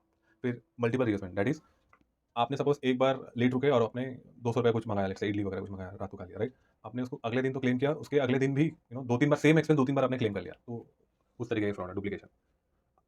Next type of fraud is cheque and payment tampering. बहुत ईजी है चेक टैम्परिंग। फोर्ज मेकर, मतलब आप मेरा साइन फोर्ज कर लो, डुप्लीकेट करके चेक इशू कर लो अपने नाम पे या किसी के भी नाम पे। फोर्ज एंडोर्समेंट बेसिकली, अगर मैं लेट्स से मैं चेक इशू कर रहा हूँ एबीसीडी कंपनी के नाम पे कि कमिंग नेक्स्ट 10 तारीख को I will pay you 1 crore rupees, ABC limited लिख दिया मैंने, 10 करोड़ लिख दिया, ऊपर से 2 क्रॉस कर दिया, राइट। और वो 2 पर एबीसी लिमिटेड को भी किसी को आगे देना था सेम अमाउंट, तो उन्होंने ये एंडोर्स कर दिया, पीछे साइन वाइन करके वो एंडोर्स कर सकते हैं, राइट। अब एम्प्लॉय इसमें कैसे फ्रॉड कर सकता है, वो एंडोर्समेंट खुद के नाम पे ही कर सकता है। जैसे मैंने इशू कर दिया एबीसी लिमिटेड नाम के 10 करोड़ का चेक चला गया, राइट। अब एबीसीडी कंपनी के एम्प्लॉय के पास चला गया, अब वो वहाँ पे खुद का पीछे एंडोर्समेंट लिख सकते हैं, फोर्जरी कर सकते हैं, राइट। थर्ड पार्टीज यहाँ पर ऑल्टर्ड पेई में जो रिसिपिएंट है, जैसे मैंने एग्जांपल लिया था कि अमित गुप्ता ने चेक इशू किया टू एबीसी लिमिटेड 10 करोड़ का, तब यहाँ पे कोई पेई का ही नाम चेंज कर सकता है। जैसे एबीसी लिमिटेड हमने लिख दिया, अभी I don't know in reality कैसा होगा, but this is just theory में से बात हो रहा है, वैसे पुरानी चीज़ है, अभी तो नहीं होती है सब ऑल्टर्ड पेई। तो जो एबीसी लिमिटेड जो मैंने लिखा है वो चेंज करके वो लेट जस्ट से परेश नाम लिखना, Paresh Sharma whatever. Authorise maker यहाँ कैसे फ्रॉड कर सकता है, हर एक कंपनी में परचेज डिपार्टमेंट अलग होता है, there are very department, purchase department अलग है, ऑर्डर प्रोसेसिंग डिपार्टमेंट अलग है, ऑर्डरिंग लेवल का जो ऑर्डर बार बार रेज करता है वेयर हाउस डिपार्टमेंट अलग है, पेमेंट डिपार्टमेंट अलग है। तो सब हर एक डिपार्टमेंट का अलग अलग हेड होता है, तो जो पेमेंट डिपार्टमेंट का हेड है तो उसके पास राइट है टू साइन द चेक और they have password and all everything, तो they can misuse this right for their own personal gain, right. अपने नाम पे चेक इशू कर या फिर किसी पराये के नाम पे, बट वो जो अपना वाया वाया रिलेटिव है कि बॉस मैं तेरे नाम पे इशू करवा रहा हूँ 1 करोड़ का चेक, 20 लाख तू रख, 80 मुझे दे या वट एवर यार, जो भी तुम्हारा सौदा। इम्पैक्ट एंड प्रिवेंटिव मेजर्स बहुत एक बार पढ़ लेना, सिमिलर ही बार बार वही रिपीट होगा। रजिस्टर्ड डिसबर्समेंट यहाँ पे क्या है, ये आपको पॉइंट ऑफ सेल का मीनिंग समझना पड़ेगा, यहाँ पे मैं एक बार हाईलाइट कर देता हूँ। यहाँ पर point of sale system to misappropriate funds. So I take example of DMart. तो डीमार्ट में सेल कब होता है, जब हम डीमार्ट में अंदर गए, हमारा चेकिंग वेकिंग हुआ, हमें बहुत अच्छे से सबके सामने छूता है, वो बेसिकली मर्दों को तो बहुत ही बढ़िया तरीके से छूता है। अंदर गए, जो भी सामान वगैरह लिया, हमने सामान उठाया, चेक किया, प्राइस चेक किया, that is not a sale. हमने उसको ट्रॉली में भरा, बाहर नहीं, लाइन लगाए, काउंटर तक गए, काउंटर पे जब हमने पे किया, उसको तब वो सेल हुआ ना, अंदर हम सिर्फ ले रहे चेक कर रहे, वो सेल नहीं हुआ। हमने जब पे कर दिया, वो सामान हमारा होगा, that is a point of sale. तो यहाँ पे फ्रॉड कैसे हो सकता है, ऐसे एग्जांपल दिया फॉल्स वर्ड। ये भी बहुत ही आपको लगेगा कि बहुत सारी चीज़ें आजकल नहीं होते, ऐसे फ्रॉड नहीं होते, बट हमें पढ़ाई में तो मैं बता दे रहा हूँ। फॉल्स वर्ड यहाँ पे जब एक्चुअल लेजिटिमेट सेल हुआ है, परंतु एम्प्लॉई सिस्टम में कैसे डाल दिया, सेल हुआ but due to some reason customer मना कर दिया, तो उसने सेल ही अवॉइड कर दिया, राइट। बेसिकली सेल हुआ नहीं, बट आपसे उसने पैसे लिए, अपने पर्सनल अकाउंट में डाल दिया, right. I know this is very weird, this sounds very weird, क्योंकि सब बहुत सारे इंटरनल कंट्रोल्स है, but this is just an example, right. This is what ICAS has mention. आगे फॉल्स रिफंड, वही कुछ सेल्स वगैरह हुआ नहीं एंड रिफंड इशू करवा दिया है, right. Basically let's just say manually किसी एम्प्लॉय ने सिस्टम में एंटर कर दिया कि कल सेल हुआ था और आज वो पार्टी गुड्स रिटर्न कर रहा है एंड उसको रिफंड चाहिए, तो in reality fictitious, this is fictitious sale, but पैसा तो कंपनी से जा रहा है, तो वो कंपनी का लॉस हो गया, एज वेल एज एम्प्लॉय वो पॉकेट में लेके चला गया, right? आगे मिस अप्रोप्रिएशन ऑफ इन्वेंट्री, बहुत ईजी है, इन्वेंट्री कैसे मिस अप्रोप्रिएट कर सकते हैं। वन इज हम चोरी कर लिए, दूसरा हम मिस यूज कर रहे हैं बॉस, कि मैं पर्सनल यूज कर रहा हूँ या फिर किस भाड़े में दे दिया मैंने, right. This is not right. तो मिस यूज का आगे एग्जाम्पल लिया, हम चोरी कर लिए, पर्सनल यूज के लिए यूज कर रहे हैं, यहाँ पर चोरी पर्सनल यूज, वेस्ट कर रहे हैं, जानबूझ के कुछ भी कैसा भी यूज कर रहे हैं, जैसे वाइन का है तो हम बॉटल गिरवा रहे हैं, कुछ भी यार, मतलब you can miss use anything. Others में पर्सनल यूज, अनऑथराइज्ड सेल,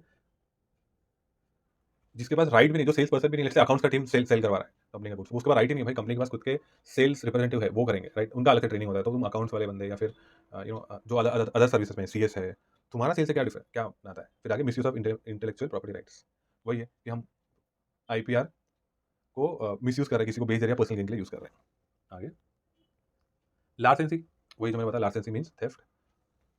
अब हम यहाँ पे चोरी कैसे कर सकते हैं, ऑफ चोरी of inventory, asset requisition and transfer. Basically यहाँ पे ऐसा कह रहा है कि assets is transfer to unauthorise recipient और फॉर पर्सनल यूजेस, एसेट्स किसी अनऑथराइज पर्सन को ट्रांसफर कर दिया या फिर फॉर पर्सनल यूजेस। देन आगे false sales and shipping, basically false sales हमने मेनी टाइम्स क्या होता है, मैनेजमेंट या top level people, promoter, CFO, CEO, directors, वो इंटरनल कंट्रोल को मानते नहीं, बेसिकली वो जो ऑर्डर देते डायरेक्टली पास होता है without following any internal controls and all, तब वो कभी कभी बिना सेल्स ऑर्डर, बिना प्रॉपर प्रोटोकॉल फॉलो किए हुए गुड शिप करवा देते हैं। एंड ऐसा बहुत बार हुआ है कि वो पर्सनल गेन के लिए गुड्स यूज़ कर रहे हैं या फिर किसी ऐसे पार्टी को सेल करवा दे रहे हैं जहाँ पे पैसे नहीं आने वाले, राइट।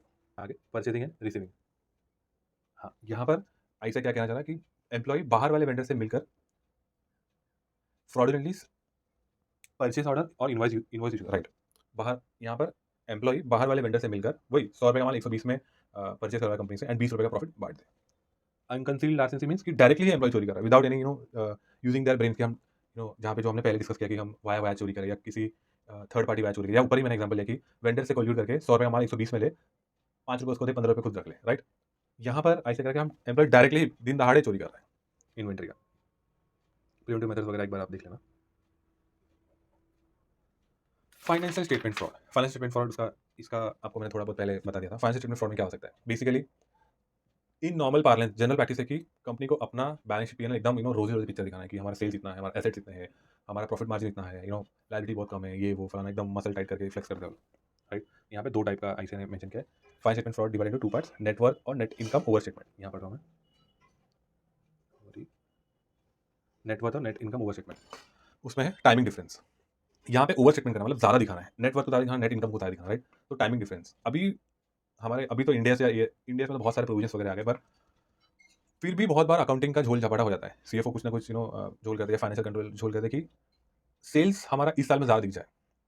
तो एकदम आपको छोटा सा सिंपल एग्जांपल लेता हूँ। ये एग्जांपल है, ये रियल लाइफ में नहीं होता है। तो ऐसा हो सकता है कि फ्लिपकार्ट, अमेजॉन 31 मार्च के पहले सेल रखे, लाइक जस्ट से 25 मार्च को सेल रखे, राइट। एंड वहाँ पे अभी आपको सबको पता है कि सब लोग रात 25 मार्च को अगर सेल है तो सभी लोग 24 मार्च को रात को 12 बजे क्रेडिट कार्ड लेके बैठे होते हैं कि बॉस मुझे ये सामान लेना है, बॉस मुझे ये लेना है, बॉस मुझे ये लेना है, राइट।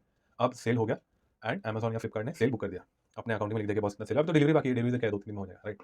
एंड डिलीवरी हो गया 30 तारीख को या 31 को एंड सेल बराबर होगा, राइट। आपने ऑर्डर प्लेस कर दिया 25 को, बेसिकली 24 को रात को 12 बजे एंड डिलीवरी आपको 3-4 दिन 5 दिन में 30 तारीख को हो गया, राइट।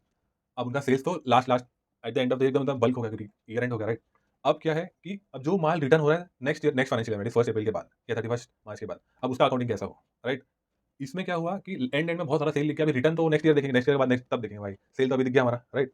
वैसा भी मतलब अभी तो इसका बहुत सारे प्रोविजंस है, this is just example, but in reality पता नहीं ऐसा होता है कि मुझे पता भी नहीं। ऐसा अगर ऐसा होता भी होगा तो देयर इंडिया 115 रेवेन्यू रिकग्निशन का, तो वो बराबर से प्रॉपर से रिकॉर्ड करने बोलता है। ऐसे नहीं कि पूरा पूरा ग्रॉस पे सेल करो, वो एकदम प्रॉपर बताएगा, स्टार्टर वेटर बराबर देखेगा मैनेजमेंट को, डोंट वरी। तो टाइमिंग डिफरेंस ऐसे बिजनेस कर सकते हैं।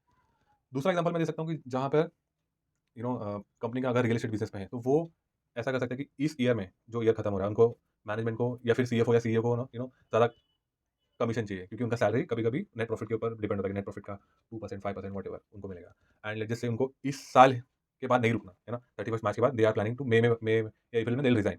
तो मार्च का उनको मस्त प्रॉफिट दिखाना है, राइट? तो वो ऐसे कुछ ना कुछ तो कॉन्ट्रैक्ट एंटर कर सकते हैं या कैसे ना कैसे तो मैनिपुलेट करके ऑडिटर्स को, इंटरनल ऑडिट को, सबको कि इस साल का प्रॉफिट ज़्यादा दिख जाए। नेक्स्ट ईयर थोड़ा लॉस है कोई दिक्कत नहीं, राइट? क्योंकि रियल एस्टेट बिज़नेस में कॉन्ट्रैक्ट चलता रहता है। 3-4 साल, 5 साल, 10 साल भी लग जाता है, ब्रिज वगैरह बना रहे हैं या फिर बिल्डिंग बना रहे हैं, बड़े-बड़े बिल्डिंग बना रहे हैं। तो उसमें कॉस्ट बेसिस पे रेवेन्यू रिकॉग्नाइज़ होता है, कॉस्ट भी वैसे रिकॉग्नाइज़ होता है। तो वहाँ मैनिपुलेट कर सकते हैं कि बॉस मुझे इस साल का रेवेन्यू दिखा दो ज़्यादा, रेवेन्यू एक्सपेंस दोनों दिखा दो, सो दैट मेरा इनकम बढ़ जाएगा, नेक्स्ट ईयर तो मैं जा रहा हूँ। तो यहाँ पे टाइमिंग डिफरेंस हो गया ना कि जो रेवेन्यू 5 साल में दिखना चाहिए था वो अभी जैसे फर्स्ट ईयर में ज़्यादा दिख गया, तो नेक्स्ट ईयर में थोड़ा कम दिखेगा, थर्ड ईयर में और थोड़ा कम। ये है टाइमिंग डिफरेंस। फिर फिक्टिशियस रेवेन्यू सबको पता है, फेक सेल्स दिखा दिया। मैं यहाँ अंदर पढ़ रहा हूँ। Timing difference, fictitious revenue, concealed liability, liability छुपा दिया या फिर एक्सपेंसेस कम दिखा रहा हूँ मैं। आगे इम्प्रॉपर एसेट वैल्यूएशन, ये तो भाई फ्रॉड्स में बहुत ही फेमस है। जो भी जहाँ भी मैंने फ्रॉड्स देखे हैं, जहाँ भी मैंने फ्रेंड्स वगैरह से पूछे, सारे फ्रॉड में एसेट वैल्यूएशन का ऊपर नीचे हुआ है कि ज़्यादा वैल्यू है, कम वैल्यू है, व्हाटएवर, राइट। फिर improper disclosure, that is disclosure जो है वो बहुत ही अजीब अटपटांग तरीके से दिया या फिर ऐसा वर्डिंग यूज किया जो समझ में नहीं आया कि कहना क्या चाह रहे हो, या फिर इनकम्प्लीट डिस्क्लोजर है, राइट। दूसरी तरफ network net income under statement, यहाँ पर कंपनी कम दिखा रहा है अपना इनकम, राइट। तो वो कैसे करेगा, टाइमिंग डिफरेंस, बेसिकली जो मैंने आपको बताया रियल एस्टेट का। पहले मैंने बताया फर्स्ट ईयर में ज़्यादा इनकम दिखा दिया, अब उल्टा ज़्यादा एक्सपेंस दिखा दो, इनकम बाद में हम देख लेंगे। ऐसा होता नहीं है, but you can manipulate to a great extent, right. फिर अंडर स्टेटमेंट ऑफ रेवेन्यू, मतलब आप सेल्स को कम दिखा रहे हो या फिर एक्सपेंस को ज़्यादा दिखा रहे हो। यहाँ पे over statement of liability and expense ज़्यादा दिखा रहे हो। Improper valuation of asset, that is asset का वैल्यूएशन कम दिखा रहे हो। एंड इम्प्रॉपर डिस्क्लोजर, वो तो है ही जो हमने पहले देखा। अब आपको क्वेश्चन आया कि कोई अपना सेल या नेट इनकम कम क्यों दिखाएगा, राइट। अब इसका जवाब है कि मुझे नहीं पता भाई मुझे नहीं पता, this is just theory and जो है सो है। मैंने तो हमेशा ये देखा कि सेल्स ज़्यादा दिखाया, परचेज ज़्यादा दिखाया। सेल्स बेसिकली सेल ज़्यादा हो गया तो परचेज ज़्यादा हो गया, उसी मतलब रेसिप्रोकेशन में रेशियो जो भी है उनका। फिर एक्सपेंस थोड़ा ज़्यादा हो गया, या फिर एक्सपेंस को उन्होंने कैपिटलाइज कर दिया। फिर कैपिटलाइज कर उससे क्या होगा कि हमारा नेट इनकम बढ़ जाएगा ना, एक्सपेंस कम हो गया। अब वो कैपिटलाइज होगा तो वो डेप्रिशिएट होगा धीरे-धीरे आराम से, वो तो देखा जाएगा, right. This is just theory. आगे हम बढ़ते हैं। आगे हमारा है, हाँ, ये सब तो हमने पढ़ लिया, right. So next is corruption. Corruption हम सभी को पता है करप्शन क्या होता है। जैसे कि एग्जांपल है ब्राइबरी है, एंड एक्सटॉर्शन वगैरह है। फिर आईसीआई के हिसाब से यहाँ पर अगर हम पढ़ेंगे, so corruption includes bribery, nepotism, conflict of interest क्या होता है। जस्ट अज्यूम कि मेरा कोई कंपनी है, जिस कंपनी में प्रमोटर हो, एंड दूसरी कंपनी में मेरा कोई रिलेटिव है, जैसे Amit limited is a company owned by me, that is I am the promoter chairman and company name X Y Z, वहाँ पर कोई मेरा रिलेटिव है, बुआ का लड़का है या वॉट एवर, ऐसे कोई फ्रेंड है एंड ऑल। तो वहाँ पे कॉन्फ्लिक्ट ऑफ इंटरेस्ट आ सकता है कब, जब मैं उस कंपनी के साथ ट्रांजेक्ट कर रहा हूँ या फिर मुझे सेल करना, परचेज करना है, लोन वगैरह देना है, तब तब मेरे माइंड में हमेशा ये होगा ना कि बॉस उस कंपनी में मेरा रिलेटिव है, एंड अगर वो रिलेटिव मैनेजमेंट पोजीशन पे है, if is a director, CEO, CFO, तब ज़्यादा इन्फ्लुएंस होता है rather than अगर वो चपरासी हुआ तो फिर तो कुछ मैटर नहीं करेगा। पर अगर वो डिसीजन मेकिंग पावर है उसके पास, तब कॉन्फ्लिक्ट ऑफ इंटरेस्ट आ जाता है हम दोनों कंपनी में, right.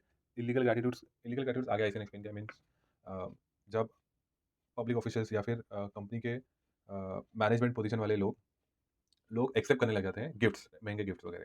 So let's just take an example of public official, that is government employee. उनको दिवाली वगैरह में या फिर ऐसे ही बहुत सारे गिफ्ट्स आते रहते हैं, एंड जस्ट लेट्स अज्यूम कि I am some kind of big shot, and मैं जनरली महीने में गवर्नमेंट एम्प्लॉय जो टॉप पोजीशन पे, उनको से गिफ्ट वगैरह भेजता हूँ, घड़ी, महंगी महंगी घड़ी भेजता हूँ, या नया आईफोन लॉन्च होता है, आईफोन दे देता हूँ एज ए गिफ्ट, राइट। तो उसको, तो वो उनके मन में एक वो मेरे प्रति एक भाव आ जाएगा कि अगर अमित ने कुछ उनको काम बोल दिया तो they will do it on a priority basis, right. तो वो एक इलीगल ग्रेटिट्यूड है।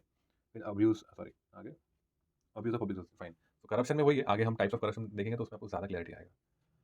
यहाँ पे टाइप्स ऑफ करप्शन आईसीए ने 4 पार्ट में डिवाइड किया है। One is conflict of interest, जो मैंने आपको एग्जाम्पल बताया। फिर इकोनॉमिक एक्सटॉर्शन, वो इकोनॉमिक एक्सटॉर्शन में क्या आएगा, किडनैपिंग वगैरह, कोरिजन, वो सब इकोनॉमिक एक्सटॉर्शन में आएगा। देन इलीगल ग्रेटिट्यूड, जिसका मैंने आपको पहले बताया। ब्राइबरी मीन्स, वो तो हम सबको पता है कि ब्राइबरी हम कब देते हैं, जब किस व्यक्ति को मैं ब्राइबरी दूंगा, पैसा दूंगा, इलीगल पैसे दूंगा। इलीगल पैसे बेसिकली ब्राइब कब करूंगा, मैं जब चाहूंगा उसका मॉरल वैल्यू या फिर वो जो चीज़ सही है वो ना करे, तब मैं उसको ब्राइब करूँगा, right. Will talk about this later, आगे। कॉन्फ्लिक्ट ऑफ इंटरेस्ट मैंने आपको बता दिया। उसके type of conflict of interest हम पढ़ लेते हैं एक बार। Conflict of interest in purchase scheme, right. Supplier bias, यहाँ पर सप्लायर बायस बेसिकली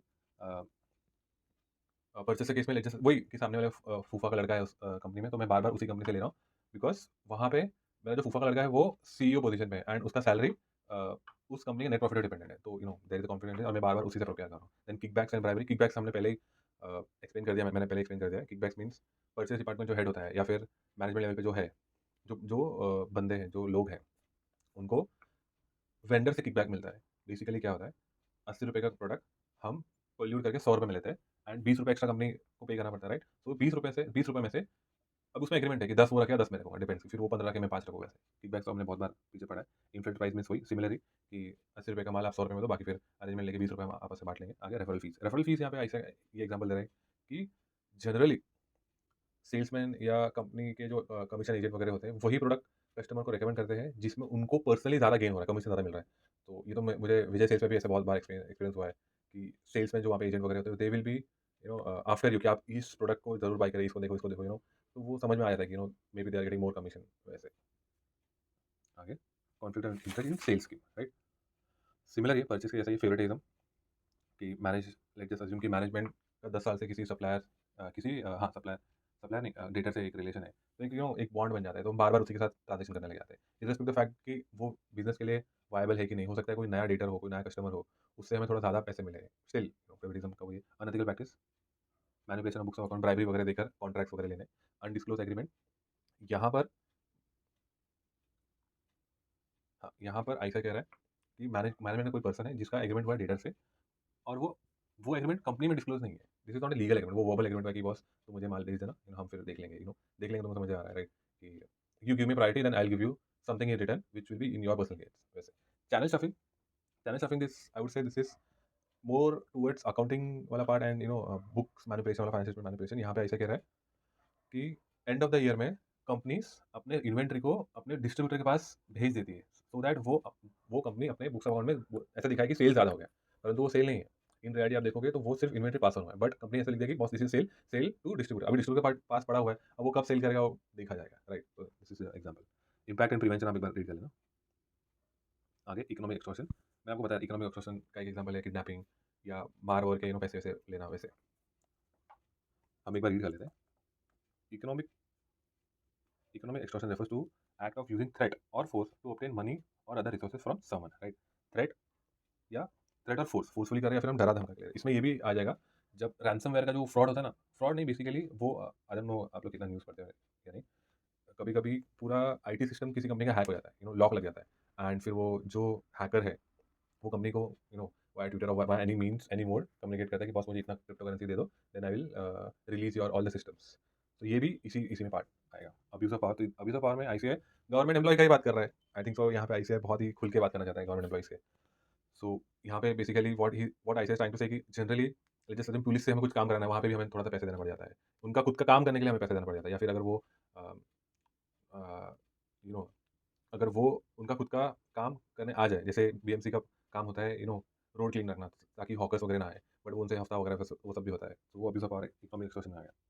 आगे थ्रेट एंड इंटिमिडेशन, वही किडनैपिंग के यहाँ पे एग्जांपल मिल सकते हैं। आगे कोर्जन, कोर्सिव कॉन्ट्रैक्ट्स का एग्जांपल मैं ऐसे दे सकता हूँ कि लेट्स जस्ट हम there are two parties, party A party B. तो पार्टी ए वो बहुत ही वेल नोन है, बहुत लग्जरी लाइफ है, नॉट लग्जरी लाइफ, बहुत ही well known and decades of business का एक्सपीरियंस है, and party B is just startup and all.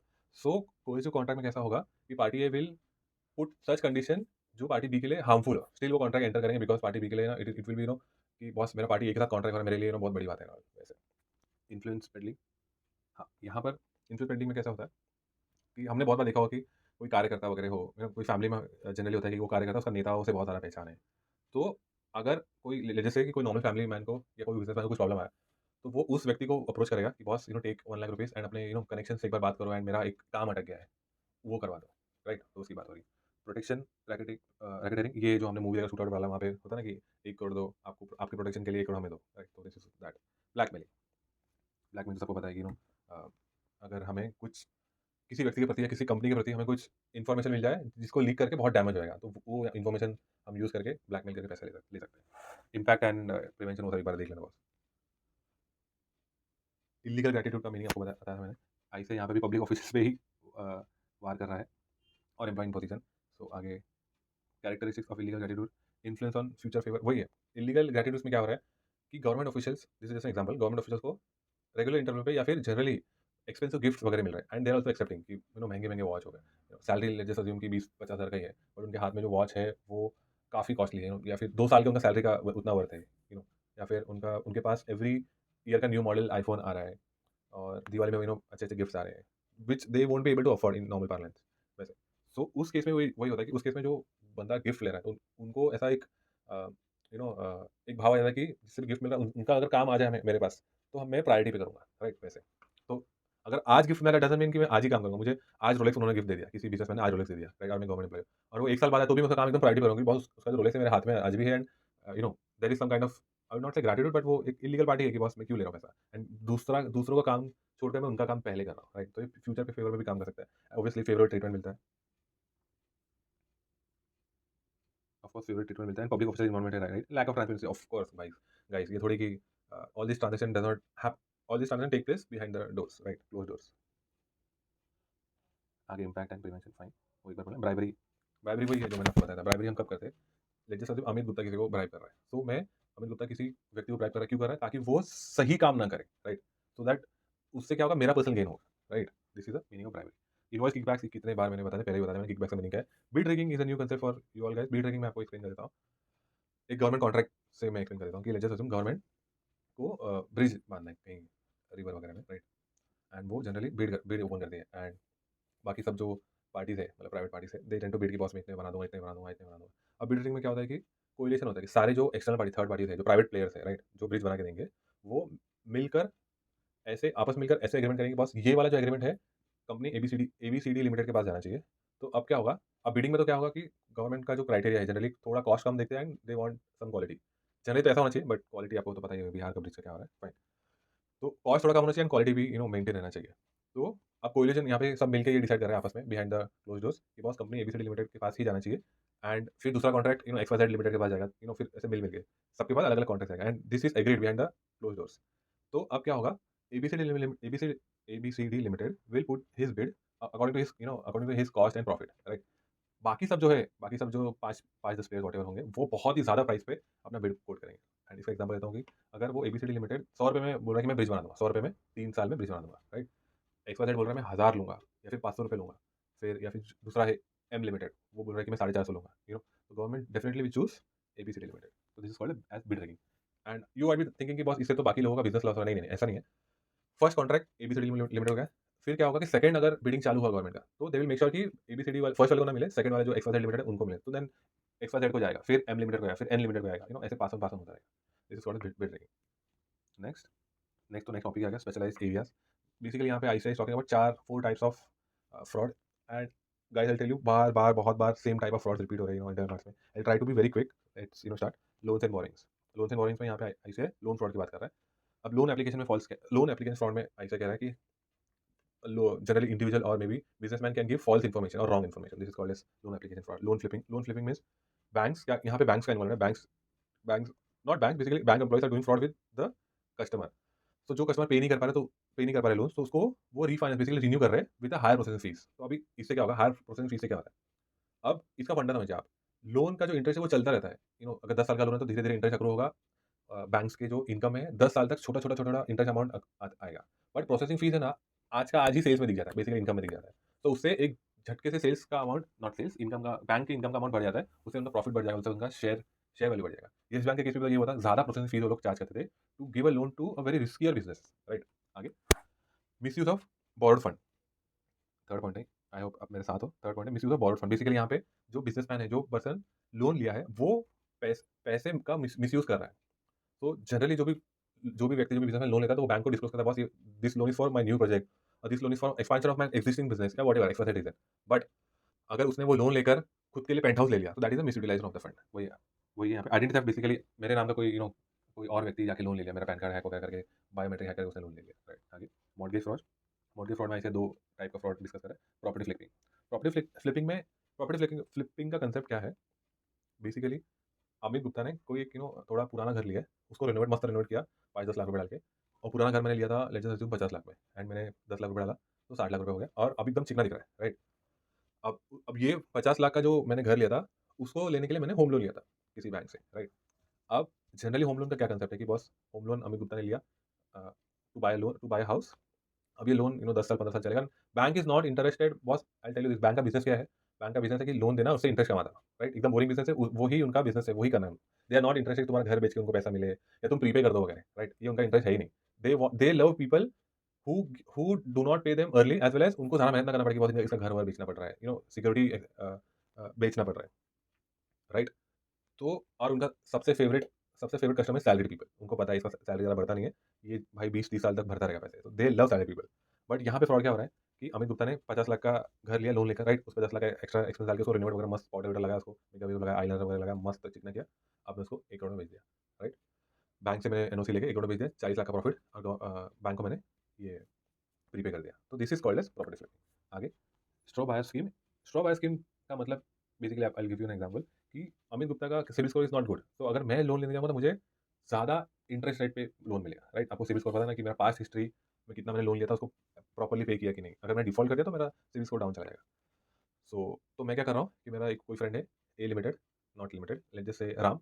मेरा फ्रेंड का नाम राम है, एंड उसका सिविल अच्छा है भाई, वो मस्त एकदम, उसका सिविल 800 तक है, राइट। तो he will get a loan compare to cheaper rate. तो मैं उसके नाम पे लोन ले लिया, बट मैं यूज कर रहा हूँ, ही इज जस्ट फेस। तो this is called stock buy scheme. Business loan fraud basic है। यहाँ पे बिजनेसमैन कैसे फ्रॉड करेगा, falsification of books of account जो हमने पहले पढ़ा, एंड फाइंड एम्प्लॉय और customer. Basically find employee customer में बिजनेसमैन इज इन्फॉर्मिंग बैंक्स की मेरे बॉस, मेरे पास ज़्यादा एम्प्लॉय है compare to the reality, right. तो बेसिकली अगर कोई सर्विस इंडस्ट्री में है एंड इफ यू सेइंग कि मेरे पास ज़्यादा एम्प्लॉय 100 नहीं, मेरे पास 200 एम्प्लॉय, तो employee will be directly proportional sale, समझ रहे हैं, सर्विस इंडस्ट्री की बात कर। तो अगर ज़्यादा एम्प्लॉय दिखा रहा है तो दैट मीन्स कि सेल भी ज़्यादा बढ़ रहा है, एंड कस्टमर भी वहाँ पे लिखा है कि कस्टमर फेक कस्टमर वगैरह बताएंगे। Payday loan fraud. Payday loan is short term loan which is suppose to paid very in a very short period of time. तो यहाँ पे बैंक्स कैसे फ्रॉड करते हैं बिजनेसमैन के साथ, वो हिडन चार्जेस वगैरह इसमें चार्ज करके और ज़्यादा बढ़ा देते हैं, मतलब और ज़्यादा बर्डन कर देते हैं बिजनेसमैन को। आगे, unauthorise. I hope you all are with me, फटाफट फटाफट जाना, आई नो, बट नहीं तो चैप्टर चलते चलेगा, and you will be very bored कि बॉस कितना बड़ा चैप्टर है। Unauthorise withdrawal, this is also done by banks. Basically अगर अमित गुप्ता ने लोन लिया था 10 लाख का बैंक से, और मैंने मेहनत से 2-3 साल में चुकता कर दिया है ना, फिर भी bank is continuing to deduct the installment amount from my account, तो this is called as unauthorized withdrawals by the banks. आगे, इम्पैक्ट वगैरह पढ़ लेना। Servicing, loan servicing, misapplication of payment, that is banks is using, not bank is using, service might improperly allocate borrower payment। हाँ, तो basically banks are charging late fees as well as penalty to the customer, even though उनके account में appropriate balance है। Right? तो this kind of also अभी तो नहीं होता, but this kind of fraud used to happen very late, जब भी बहुत पुराने 20 साल 30 साल पहले। Foreclosure rescue scheme, this is a scam basically. If you are not able to repay your debt, तो कोई व्यक्ति आपके घर आएगा, बोलेगा मैं बैंक से हूँ, जैसे आईसीआईसीआई बैंक से हूँ, उनका representative, and we will try to negotiate with the bank कि अगर आपको 5 साल में लोन रीपे करना, तो हम उसको 10 साल में कर देंगे और इंस्टॉलमेंट आपका हाफ वगैरह हो जाएगा। But in reality that person who has come to your door is fraudster, right? तो आपसे वो फीस वगैरह इन हैंड ले लेगा कि दिस इज द प्रोसेस, फिर आप मुझे 50,000 कैश दे दीजिए, एंड फिर आपका इंस्टॉलमेंट आधा हो जाएगा, and you will have to pay not in 5 years, you have to pay in 10 years. तो this is just normal scam. Ponzi scheme जो हमने पहले भी डिस्कस किया, यहाँ पे थोड़ा सा डिटेल में डिस्कस कर रहे हैं। पॉन्जी स्कीम मैंने आपको पहले ही बताया था, इट मीन्स कि जो व्यक्ति आपको मार्केट रिटर्न से ज़्यादा रिटर्न प्रॉमिस कर चुका है और उसका एक्चुअल बिजनेस नहीं है, राइट? वो स्कीम कैसे चल रहा है कि मैंने 100 करोड़ रुपये मार्केट से उठा लिया, झूठ झूठ वादे करके कि बॉस मार्केट आपको 12 टका दे रहा है, मैं आपको 14 दूंगा, राइट? अब ये मेरे पास 100 करोड़ रुपये आ गया, एंड और धीरे धीरे लोग और भी जुड़ते आ रहे, तो मैं एक साल 14 टका दिया लोगों को, राइट? 14% इंटरेस्ट दिया, बराबर दिखाया। अब दूसरे साल जो नए लोग आते जा रहे हैं, उनका पैसा लेकर पुराने वाले को और 14 देते जा रहा हूँ। तो ये स्कीम कब ब्रेक होगा? जब नए लोग ज्वाइन होना बंद हो जाएंगे। तो नए लोग ज्वाइन होना बंद हो जाएंगे, उससे पैसा आना बंद हो जाएगा, एंड ओल्ड इन्वेस्टर को फिर पैसा जाना बंद हो जाएगा। जो 14 टका जा रहा है, वो देना बंद हो जाएगा, and then this will be bust. So characteristics of Ponzi schemes are false promises, of course. False promises है तो है नो लेजिटिमेट बिजनेस, बेसिकली कुछ बिजनेस नहीं है। नए इन्वेस्टर का पैसा लेकर हम पुराने इन्वेस्टर को 14% ऑफ इंटरेस्ट हम दे रहे हैं। अनसस्टेनेबल मॉडल वही है, जब नए इन्वेस्टर आएंगे नहीं तो पुरानों कैसे दोगे, एंड देन फिर बस डन भाई, खत्म फिर। इम्पैक्ट एंड प्रिवेंटिव मेजर्स बहुत एक बार पढ़ लेना। मनी लॉन्ड्रिंग आपको लॉ में भी आएगा, मामला में आएगा, पीएमएलए लॉ में है एक चैप्टर, आपको वहाँ पे भी आएगा। अभी तो आपको एसपीएम का एमसीक्यू हो गया हो। तो मनी लॉन्ड्रिंग में क्या होता है? बेसिकली इलीगल मनी, जो हम एग्जाम्पल ड्रग से पैसे कमाया है, या फिर मर्डर वगैरह करके पैसे लिया है, या बेसिकली इलीगल मनी या ब्लैक मनी को हम कैसे व्हाइट मनी में कन्वर्ट करते हैं, उसको बोलते हैं मनी लॉन्ड्रिंग, राइट? सो दो तीन उसमें 3 स्टेप्स है, लॉ में भी 3 स्टेप्स एक्सप्लेन किया है, गवर्नमेंट भी जानती है कैसे होते हैं। तो बेसिकली लेयरिंग। तो फर्स्ट स्टेप इसकी, तुमने पैसा कमा लिया, तुम्हारे पास 100 करोड़ रुपये आ गया, ड्रग्स लेके, अब क्या होगा? प्लेसमेंट, तुम कैसे इसको प्लेस कर रहे हो व्हाइट मनी में। तो अब एग्जाम्पल मैं दे सकता हूँ कि आप ज़मीन वगैरह ले लो, और उसका वैल्यू जैसे 1 करोड़ का वैल्यू है, एंड आप बोल रहे हो कि बॉस 1 करोड़ मत ले, एक काम कर, तू मेरे को 60 लाख में प्रॉपर्टी का paper value 60 lakh, 40 lakh cash में ले ले, राइट? तो उससे क्या हुआ? स्टैम्प ड्यूटी बच गया, और आपका जो ब्लैक मनी है वो थोड़ा सा वाइट भी हो गया। अब वो एसेट को आप अगले साल बेच दो, आपको एक लाइक जैसे 1 करोड़ का 1 करोड़ में ही बेच दिया, पूरा पूरा आपका वाइट हो गया, राइट? तो फर्स्ट इज प्लेसमेंट, फिर लेयरिंग। अभी लेयरिंग में क्या होगा कि जैसे आपने वो एसेट, आपने लैंड लिया था 60 1 करोड़ का, 1 करोड़ का 60-40 करके, 60 in bank, 40 with cash. Next year आपने बेच दिया 1 करोड़ का ही, तो आपको 1 करोड़ मिल गया मस्त बैंक में, व्हाइट मनी हो गया, राइट? आपने टैक्सेस पे कर दिया, मजा आ गया। अब मल्टीपल कॉम्प्लेक्स ट्रांजेक्शन आप करते हैं, अब उसको आउट ऑफ इंडिया लेके जा रहे हो, वहाँ इन्वेस्ट कर रहे हो, फिर वाया वाया वाया करके वापस से इंडिया में लेके आ रहे हो। तो इतना कॉम्प्लेक्स लेयर बना दे रहे हो, ताकि कोई अगर व्यक्ति पकड़ना चाहे तो भी वो बीच में ही रुक जाए कि बस इतना सारा कहाँ से मिलेगा, डेटा ही नहीं है, या फिर ट्रांजेक्शन इतना कॉम्प्लेक्स है, या फिर इतने छोटे-छोटे वैल्यू में डिस्ट्रीब्यूट हो गया कि समझ ही नहीं आ रहा है, या फिर ऐसा होता है कि बहुत ज़्यादा ही मेहनत हो गया यार, मतलब नहीं वैसे। एंड देन इंटीग्रेशन वही है कि मल्टीपल लेयर के बाद फिर वो वापस से इंडिया में आ गया, फिर तो भाई अपना ही पैसा है, अब तो जो करना करो, व्हाइट मनी है, राइट? रेड फ्लैग्स क्या है? लार्ज कैश ट्रांजेक्शन, ऑब्वियसली बहुत सारा कैश ट्रांजेक्शन होने लगा, तो that is a red flag in any account. Frequent international transfers, of course अगर आप बहुत ज़्यादा बाहर पैसे भेज रहे हो और पैसे ले रहे हो, तो रेड फ्लैग्स वगैरह उनका एक मैकेनिज्म होता है, ऑटो ऑटो हाईलाइट कर देता है कि बॉस इस बैंक पे मॉनिटर करना पड़ेगा। आगे अनयूजुअल अकाउंट एक्टिविटी, बेसिकली जैसे सैलरी पर्सन है, जैसे मैं हूँ सैलरी पर्सन हूँ, अपना नॉर्मल एवरी मंथ के फर्स्ट वीक में पैसा आ रहा है, अचानक से बॉस, मतलब सैलरी पर्सन का एक्स अमाउंट फिक्स ही आता है ना, एक्स अमाउंट इतना इतना आ रहा है, ठीक है फाइन, थोड़ा बहुत वेरिएशन चलता है टैक्स वैक्स की वजह से, बट अचानक से भाई उसमें 10x वैल्यू आने लगे मंथली, 10x वैल्यू आने लगे, और फिर वो बहुत सारे बाय सेल करने लगा, कुछ भी अजीब चीज़ें ट्रांजेक्शन होने लगे, तब वो हाईलाइट होने लग जाते हैं। अभी मेथड्स में क्या, structuring, basically breaking down very small amount, trade based laundering, basically false trade वगैरह करना, and shell company I think हो गया है, या आगे वापस से आने वाला है शेल कंपनी, हाँ शेल कंपनी हो गया। बेसिकली कंपनी का कुछ अस्तित्व ही नहीं, सिर्फ वो पेपर कंपनी है, वो बनाया है इसलिए कि ताकि मल्टीपल लेयर्स हो सके, उसका कुछ वैल्यू नहीं, सिर्फ पेपर ट्रांजेक्शन होगा उसमें, तो शेल कंपनी के आया हम मनी लॉन्ड्रिंग कर सकते हैं। आगे टैक्स फ्रॉड, बहुत ही बेसिक, टैक्स फ्रॉड हम क्यों करें? ताकि हम कम से कम टैक्स पे करें, and guys I tell you, India में सभी लोग टैक्स फ्रॉड कर रहे हैं। I am talking about everyone, you can imagine everyone from individual till businessman. भाई बिजनेसमैन तो इस लेवल का दे आर डूइंग, गवर्नमेंट को पता भी नहीं है, फिर पता है तो पता नहीं क्या कर रहे हैं, आई डोंट नो। तो हमें लगता है कि भाई टैक्स कितना कितना सही बना है, क्या सही क्या है। In reality if you are in tax department, you know how things are going, बहुत सही खेल रहे हैं लोग। तो ठीक है, types of tax fraud, under reporting of income, obviously इससे हमारा पैसा बचेगा। ओवर स्टेटमेंट ऑफ डिडक्शन ले लिया, जिसका प्रूफ भी, जो इलीगल डिडक्शन है जिसका प्रूफ भी नहीं है हमारे पास, भी ले लिया। False charitable donation, nice, favourite है ये तो। इसके बाद बहुत सारे केस लॉ भी है। कंसील एसेट्स एंड इनकम, मतलब छुपा दिया आपने assets and income, false claim. आगे इम्पैक्ट वगैरह पढ़ लेना, फाइनेंशियल लॉस वगैरह है, प्रिवेंशन भी एक बार देख लेना। साइबर फ्रॉड और cyber crime, basically this means जो भी fraud via use of internet हुआ है, एंड उसमें ऐसे कह रहे हैं कि basically cyber fraud means online frauds जिसमें कंप्यूटर यूज़ हुआ, इंटरनेट यूज़ हुआ, मोबाइल एक्सेट्रा ऑनलाइन फ्रॉड्स के बारे में बात हो रहा है यहाँ पर। इन्वॉल्विंग कंप्यूटर नेटवर्क्स, इंटरनेट और other platform like website, email, social media and और मोबाइल ऐप्स। आगे डिजिटल मनी के बारे में बात किया इसी ने। आई डोंट नो, रैंडमली उन्होंने वो पैरा कहीं से कॉपी पेस्ट कर दिया। डिजिटल मनी का मतलब क्या है? जैसा आरबीआई ने ई रूपी निकाला है, it is basically crypto currency जिसका कोई ट्रेस नहीं, क्रिप्टो करेंसी सबको पता है जिसका कोई ट्रेस नहीं है, और यू नो अभी उसका भाव बहुत बढ़ रहा है, what ever. So as per आई से digital money refers to currency, यहाँ पे बढ़ रहा हूँ मैं। As per ICA, digital money refers to currency that exists in electronic or digital form, allowing for transaction to be conducted electronically without physical cash or traditional banking intermediaries. It may include various forms such as digital currency, of course, Bitcoin जो मैंने बताया, crypto currency, and digital wallet, of course, जो Paytm में हम अलग से पैसा डालते थे उसको वॉलेट्स, जो वॉलेट होता है ना हमारा Paytm wallet, and payment apps. आगे डिजिटल करेंसी में का फीचर ही है एक अनोनिमिटी। अनोनिमिटी मतलब कि कौन ट्रांजेक्शन कर रहा है उसका रिकॉर्ड नहीं होता है। डिजिटल करेंसी में नहीं, बेसिकली क्रिप्टो करेंसी में।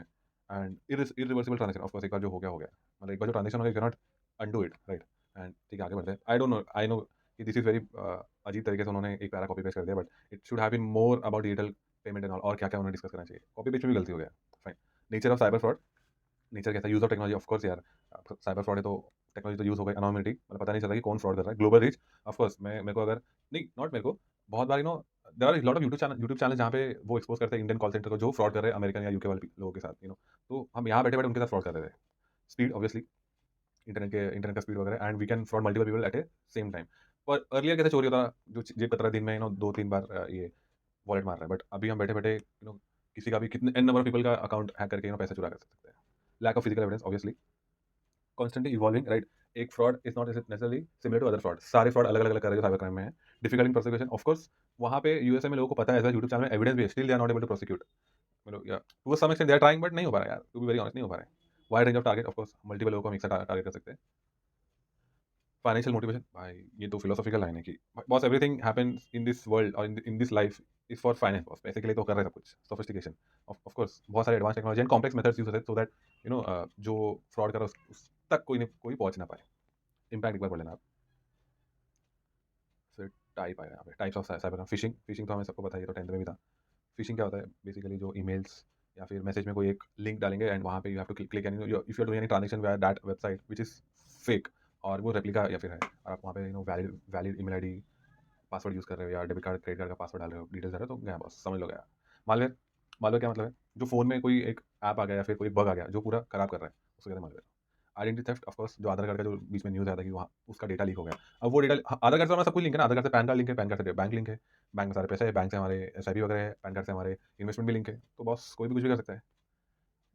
Distributed denial of services, basically ये लाइन पढ़ के मुझे ये समझ में आ रहा है कि अगर लेट जस्ट से जो, हाँ, ये रिसेंट एग्जाम्पल लेता हूँ, बुक माई शो पे जो या फिर जोमेटो पे जो कंसर्ट का टिकट्स है, राइट, एंड कोई हैकर बार बार उसी टाइम पे 12 बजे अगर ओपन होने वाला है और हैकर बार बार 12 बजे ही ट्रैफिक इतना बढ़ा दे रहा है कि बुक टिकट ही बुक नहीं हो पा रहा है, राइट। एक बार होगा, दो बार हो गया ना, मल्टीपल टाइम कर रहा है, so this is also type of fraud. Cyber bullying, right. Cyber bullying सबको पता है कि अ, आज के जनरेशन में तो ऑनलाइन जो हमारा इमेज बना है, जो रेपुटेशन है, वो दैट इज मोर इंपॉर्टेंट। तो अगर आपका कोई कॉम्प्रोमाइज इमेज है या कुछ इन्फॉर्मेशन है जो लीक होगा, तो उससे बहुत इशू हो जाएगा। तो एंड किसी ने उसको हैक कर लेके किसी को पता चल गया, तो नाउ ही और she is trying to bully you, boss मुझे इतना पैसा दो, ये वो। आगे financial fraud, of course everything is happening for finance, boss. Hacking, hacking basically आपका कंप्यूटर हैक करके या मोबाइल हैक करके आपका डेटा वगैरह चोरी करना है या फिर पैसा निकाल देना। Social engineering means manipulating any individual to reveal confidential information. ये कैसे हम ऑनलाइन कैसे कर लेंगे? वही कॉम्प्रोमाइज कुछ इन्फॉर्मेशन है, कॉम्प्रोमाइज फोटो या फिर कुछ पर्सनल डेटा है जो लीक होने से बहुत सारे इशू हो सकते हैं। अब मेरे पास, अब अमित गुप्ता के पास किसी व्यक्ति का ऐसा इन्फॉर्मेशन है कि बॉस अगर वो लीक करे तो इशू हो जाएगा या फिर वो जेल हो जाएगा, या ही माइट गेट डाइवोर्स और समथिंग लाइक दैट। तो अब मैं उससे पैसे मंगा सकता हूँ ना ऑनलाइन, बिटकॉइन वगैरह दे दे ताकि ट्रेस वगैरह ना हो, राइट। आगे cyber stalking, of course we know what is cyber stalking, जो इंस्टाग्राम पे लोग एक दूसरे को स्टॉक करते रहते हैं, फेसबुक हो गया, लॉट मेनी थिंग्स। तो इससे lot of people are online, they are posting कि बॉस मैं सुबह कहाँ जा रहा हूँ, जा रही हूँ, सुबह क्या कर रहा हूँ, कहाँ पे वर्कआउट करता हूँ, क्या खाता हूँ, कितने बजे कहाँ जा रहा हूँ, वॉट एवर। अब तो यार बहुत सब कुछ ही ऑनलाइन है, तो any psychopath can track anyone की बॉस ये सुबह 10 बजे कहाँ होगा या होगी, ऑफ कोर्स, या फिर शाम को 10 बजे यूजुअली कहाँ जाता है, तो वहाँ से बॉस फिर पकड़ सकता है उसके साथ जो, मतलब उसका जो भी प्लान से ही कैन एग्जीक्यूट।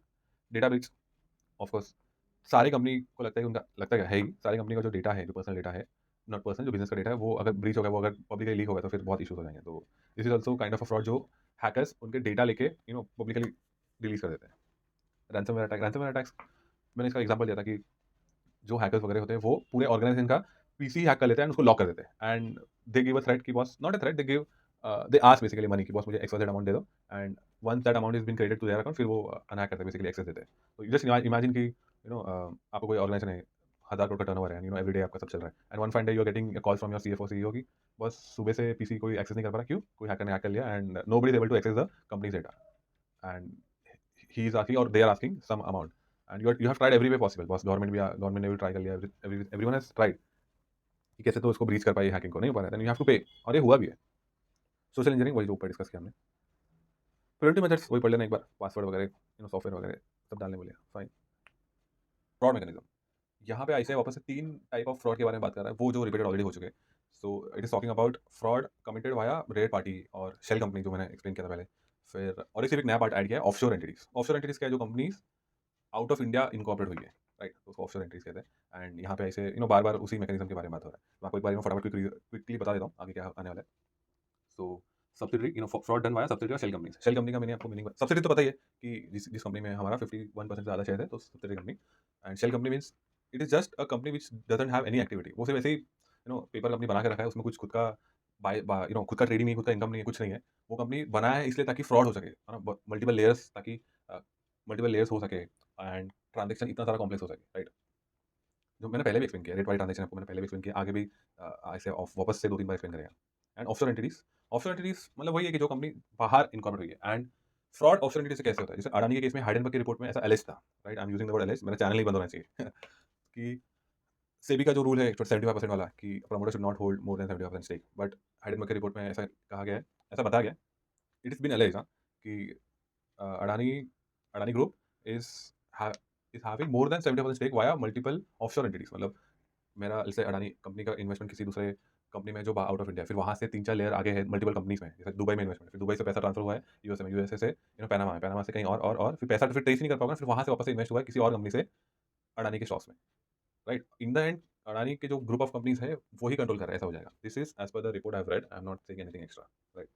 आगे fraud via creating shell company, यहाँ पे आईसीए ने वापस से एनरॉन के केस के बारे में डिस्कस किया, जो मैंने चैप्टर 1 में डिस्कस पूरा डिटेल में किया है। तो शेल कंपनी का वही है, उसका उनको इनकॉर्पोरेट करने का रीज़न ही ये है कि ट्रांजेक्शन बहुत ज़्यादा कॉम्प्लेक्स हो जाए। जैसे मेरा कंपनी है लेजिट कंपनी, राइट, जिसमें ट्रेडिंग वगैरह हो रहा है एंड मुझे थोड़ा बहुत फ्रॉड करना है, 100-200 करोड़ रुपये, 1000 करोड़ रुपये, तो मैंने सब्सिडी कंपनी को दे दिया, सब्सिडी से कोई थर्ड पार्टी शेल कंपनी को दे दिया, थर्ड पार्टी से fourth party shell company, fifth seventh eight eight, फिर आउट ऑफ इंडिया डाल दिया, फिर वहाँ से वहाँ के पैसे लेके आए, प्रमोटर के अकाउंट में डाल दिया। तो ऐसे शेल कंपनी वर्क करते हैं, उनका खुद का कोई वजूद ही नहीं है। आगे ये एनरॉन के बारे में वापस से, fraud by creating dummy foreign entities, वही ऑफशोर एंटिटीज, जैसे मैंने अडानी के केस में बताया कि ओनरशिप भी हाइड कर सकते हैं हम लोग, है ना, ऑफशोर एंटिटीज में हम ओनरशिप हाइड कर सकते हैं ताकि पता ही नहीं चला। There are various various not industry, there are various countries जहाँ पे ना वो अपने मतलब अपने resident as well as company incorporate that countries का डेटा बताते ही नहीं किसी को। तो वहाँ पे बहुत सारे लोगों बहुत सारे इंडस्ट्रीज, बहुत सारे सेलिब्रिटीज का भी कंपनीज वहाँ पे इनकॉर्पोरेट होता है ताकि टैक्स कम पे करे एंड मनी लॉन्ड्रिंग हो या फिर ब्लैक मनी घुमा सके वहाँ से। सो वहाँ पे काम आ रहा है फॉरेन एंटिटीज, और मेन तो ये कि ओनरशिप छुपा ले, राइट। आगे ये पैनामा करके कंट्री है, यहाँ पे एग्जांपल मैं आपको बताता हूँ। वो एक ऐसा कंपनी है जहाँ पर ऐसा लॉ है कि यहाँ पे कंपनी जो इनकॉर्पोरेट है पैनामा कंट्री में, उनका डेटा बाहर कहीं कभी नहीं जाएगा। बट 2016 में एक लीक हो गया था एक फॉर्म से, एंड इनफैक्ट वहाँ पे तो Indian celebrities as well cricketers का भी डेटा मिला कि उनके भी अकाउंट्स है। मैं नाम नहीं बोलूँगा, आप एक बार जाके सर्च करना, very interesting, well known celebrities, हाँ, आप लोग बहुत उनका रिस्पेक्ट करते होगे, बट ये केस में उनका नाम है, राइट। तो एक बार आई एम जनरली से टेलिंग कि भाई एक बार सर्च करना आप, तो वेल नोन सेलिब्रिटीज है, क्रिकेटर्स भी है एंड पॉलिटिशियन तो है ही, ऑफ कोर्स यार, पॉलिटिशियन तो होंगे। तो वो जो डेटा लीक हुआ तो मेन एजेंडा क्या है कि भाई टैक्स कम हो, इलीगल मनी लॉन्ड्रिंग, फिर कैश में अगर कुछ पैसा वगैरह आया या हवाला हुआ, या या फिर उनको सोर्स ऑफ फंड नहीं दिखाना है, या फिर उनको ओनरशिप नहीं दिखाना है, तो इस रीजन की वजह से वो ऑफशोर एंटिटीज वगैरह सब जाते हैं भाई। बहुत this is just dark web like a thing, not not dark web, but कि पता नहीं चलेगा भाई कब कौन किसका ओनर क्या है, समझेगा नहीं, बहुत ही difficult to trace, very difficult to trace. Hindenburg has done a very beautiful job. And आगे fraud by subsidy, red party subsidy और एसोसिएट और जो भी है, रेड पार्टी का डेफिनेशन नहीं आता है, इसको मैंने वापस से पीछे एक्सप्लेन तो किया था, एक बार ओवरव्यू लेते हैं। Over value asset, right, over value transaction किया, अंडर सेटिंग लायबिलिटी, किकबैक्स जो मिलता है मैं एक्सप्लेन किया, इनसाइड ट्रेडिंग एक्सप्लेन किया, सेल्फ डीलिंग बेसिकली प्रमोटर या मैनेजमेंट है जो रिलेटेड पार्टी से अपने कोई रिश्तेदार या खुद के अपने कंपनी से ट्रांजेक्शन करवाए, सो दैट उसका ज़्यादा प्रॉफिट हो जाए। जैसे मैं हूँ, हाँ, मेरी कंपनी है एबीसी लिमिटेड एंड मेरी सब्सिडरी है एक्सवाईजेड लिमिटेड, तो मैं अपने सब्सिडरी को ऐसा इंस्ट्रक्शन दे रहा हूँ कि मेरी वाइफ की एक कंपनी है एक्स एक्स लिमिटेड, उसके साथ जाके ट्रांजेक्शन करो। For for XYZ and over transaction करो या वॉट एवर, पैसा तो शेयर होल्डर का है, पैसा तो बैंक्स का है, फर्क नहीं पड़ता है वैसे। Fictitious transaction of course, rate party से फिक्टिशियस ट्रांजेक्शन मींस जनरली उस किस केस में होता है, जैसा जो मैंने एनकाउंटर किया है वो सर्विस के केस में होता है कि अभी सर्विस मैंने आपको दिया, बिल मिलेगा कंसल्टिंग सर्विसेज। अब ये 2-3 साल बाद या 1 हफ्ते बाद भी कोई कैसे प्रूफ करेगा सर्विस दिया था या नहीं दिया? सर्विस का कोई हिसाब ही नहीं, मैंने सिर्फ कंसल्टिंग सर्विस दिया, 1 करोड़ का बिल है। 1 करोड़ का बिल है, हर हफ्ते मैं आपको चार्ज कर रहा हूँ या फिर 20-20 करोड़ का बिल है, हर महीने चार्ज कर रहा हूँ। इसका कुछ ये नहीं है, बेसिस नहीं है कि आप प्रूफ कर पाओ। गुड्स होता तो उसके केस में होता है कि भाई गुड्स है या फिर मशीनरी बना रहे हो तो जीआरएम वगैरह सब कुछ रहता है, ट्रांसपोर्ट रिसीप्ट वगैरह बहुत कुछ गुड्स के केस में। सर्विस के केस में boss it's very difficult to tackle. It can be tackled but it is very difficult. मतलब ऐसे ही जो मैं आपको एग्जांपल देता हूँ that can not be tackle कि बिल में से भी लिखा है कंसल्टेंट सर्विस है 10 करोड़ रुपए। क्या कंसल्टेंसी, क्या कुछ नहीं भाई। यहाँ पे this is the case of Tyco International. यहाँ पे वही जो उनके ओनर थे, मैनेजमेंट में सीईओ वगैरह थे, उन्होंने अपने कंपनी से बहुत ज़्यादा सैलरीज एंड बोनस उठाए without taking appropriate approvals of board of directors and all, एंड फिर उनका लाइफ लाइफ वगैरह पैसे मिस यूटिलाइज किया as well as manipulation of books of accounts. तो इसका केस यहाँ पे आईसी ने बहुत ही समराइज में दिया, बट इसका केस आप पढ़ोगे आप, और in case you want you can comment में पूरा पूरा केस बना दूंगा आधे घंटे का वीडियो या व्हाटएवर इट माइट टेक। बहुत ही इंटरेस्टिंग केस है ये। कोई unauthorised bonus, accounting irregularity, lavish personal spending जो सीईओ सीएफओस थे, criminal charges, of course after investigation criminal charges हो तो ठीक है, lack of strong governance, fine. आगे भी रिपीट होगा सारे पॉइंट, बार बार रिपीट हो रहे हैं।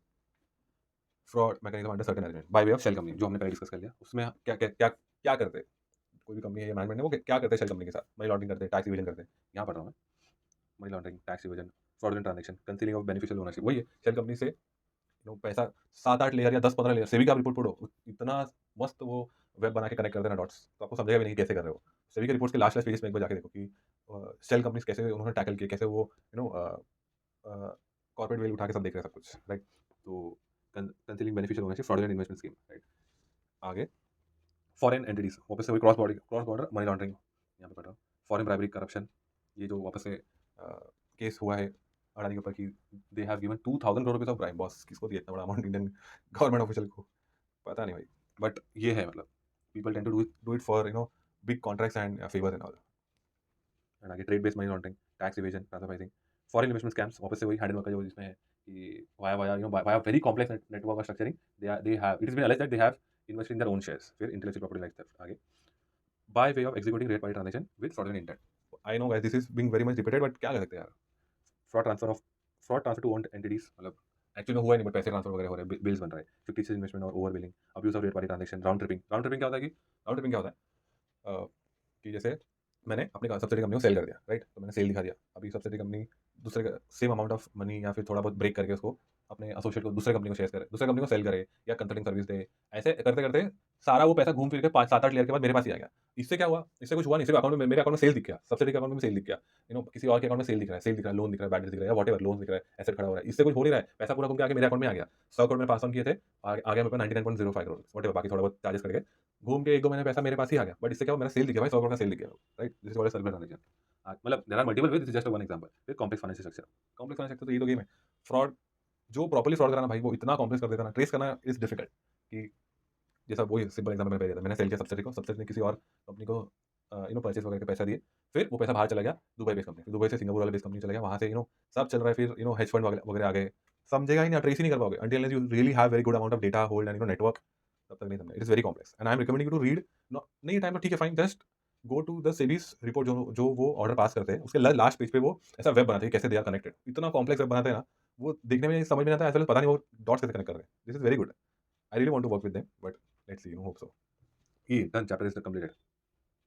इसी को आईसीए ने अंदर जाके एक्सप्लेन किया है, fraud bye way of creating domain entities, cross bordering, ये वो खत्म, चैप्टर खत्म। आई hope you guys have enjoyed and I know बहुत बड़ा बन गया एंड मैंने बीच बीच में ब्रेक करके बनाया, but I am sorry, you can just watch this video in fast mode, 1.5x or 2x, whatever. Thank you so much.